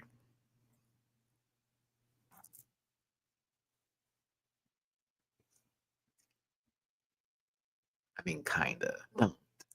Don't. I promise you. Don't. I'll show it. No, I won't. Maybe later. Well, on Twitter, yes. But yeah. Okay, cool. All right, I'm donezies. I'm gonna make something to eat. I will be getting those fries. I really hope that whoever is my Uber Eats driver doesn't go, why is he getting fries from this place? Don't worry about it. It's my side. It's my side. Yeah, and I don't have any potatoes. Oh yeah. I'm gonna order fries tonight. That's so sad. Whatever. Fuck it. Matt, close this out. Seriously. I feel like I'm missing something. Oh, my whole speech on socials. There we go. Time to wrap it up. All right.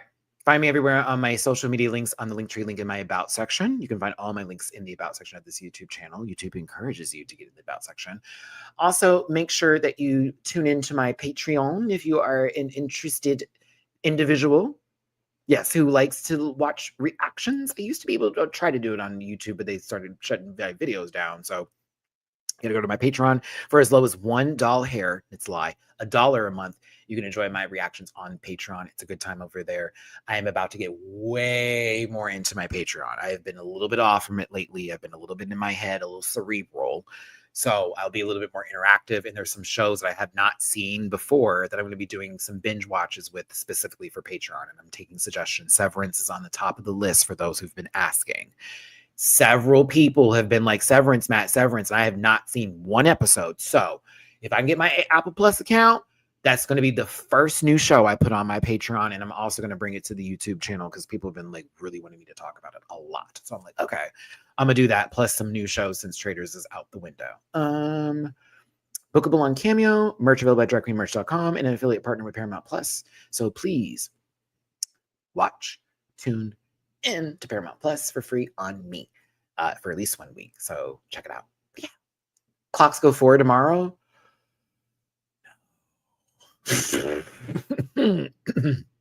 Daylight savings. No, we lose now. No, we lose now. No. No, no, no, no.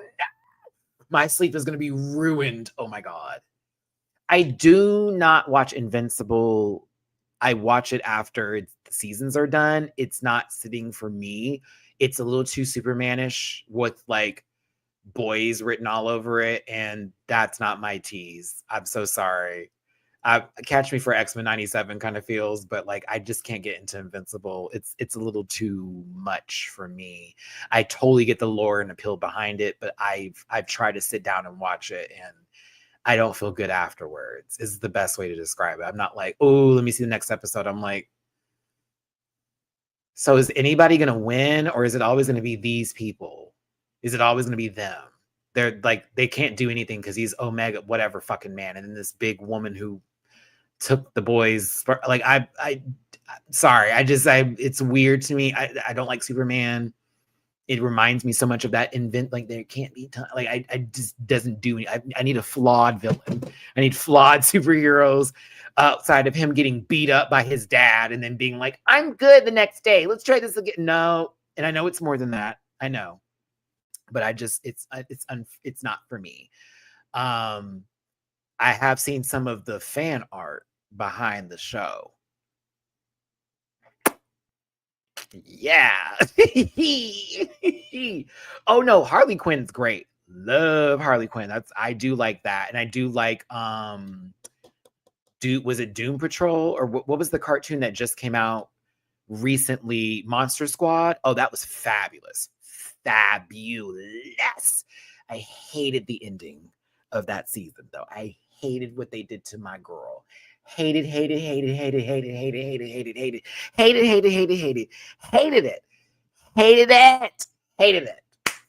what they did to my girl. I was so mad. I've heard about the Pit too.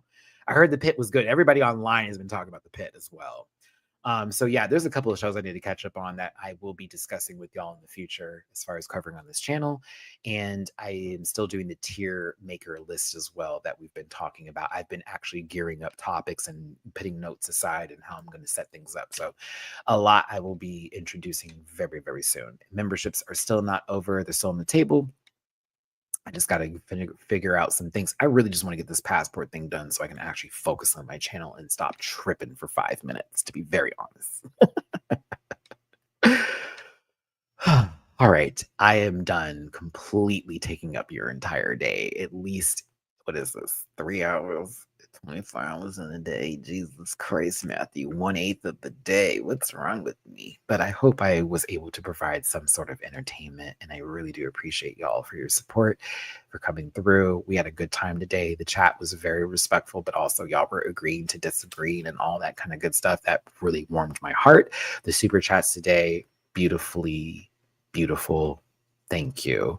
Lydia looks like she was Tito, why did I feel like I didn't highlight that? But then I remembered the joke.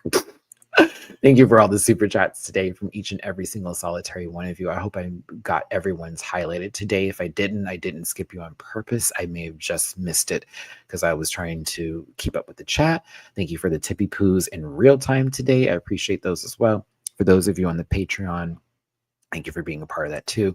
Again, if you did want to drop a little bit of love, paypal.me/Matty-Rants, Cash App $Matty-Rants, and Venmo Matty-Rants. I am going to go order these fries. I need to cook this, what is this? Beef steak, something.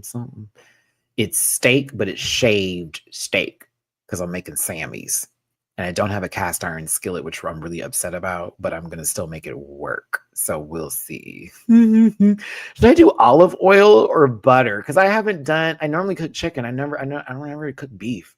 Like I don't eat beef like that anymore, but I really wanted to make these sandwiches today because I'm not going to do a regular Philly cheesesteak. I'm going to do it like how Burger King wants to do it, but they're gross now. So I'm going to take the beef, we're going to cook it down. We're going to put some slices of provolone on like a few of the Sammys. And then we're going to do like Colby Jack or probably aged white sharp cheddar.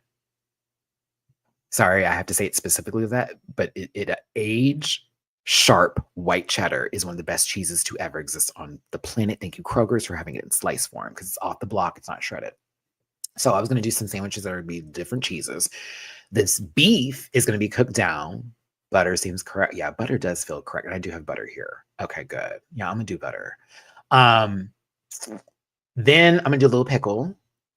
We're going to do a little pickle because I like a little bit of that tart in there. A little bit of pickle, a little dilly picky, a little dill picky. It's going to go on there. With it, the barbecue sauce, a hint of the mustard. I do like mustard and barbecue sauce together. I love a little sour, tangy type of tea. Sour, tangy, sweet are my ways of like living in life. And then buttered bread, of course, and of course toasted on both sides. And that's going to be the Sammy. And I do have some spinach for some greenery in there. So that way I get my fiber in and my vitamins as well. It's not just meat and bread. That's dinner tonight. Oh, and then Eric asked me about what was the barbecue marinade I used for the chicken Sammys that I made for that Patreon video. It's at Kroger's. It's Kroger's brand. It's called Sweet and Tangy. It's purple label. They have different ones. There's one that's like hickory smoked and this, that. Sweet and Tangy. It's really good for chicken. Specifically, because some of the smoked stuff is for like beef or pork. There are certain barbecue sauces that are very much for the meat. Remember that for those of you who want to try barbecue or do barbecue, and maybe you're like, I didn't like that.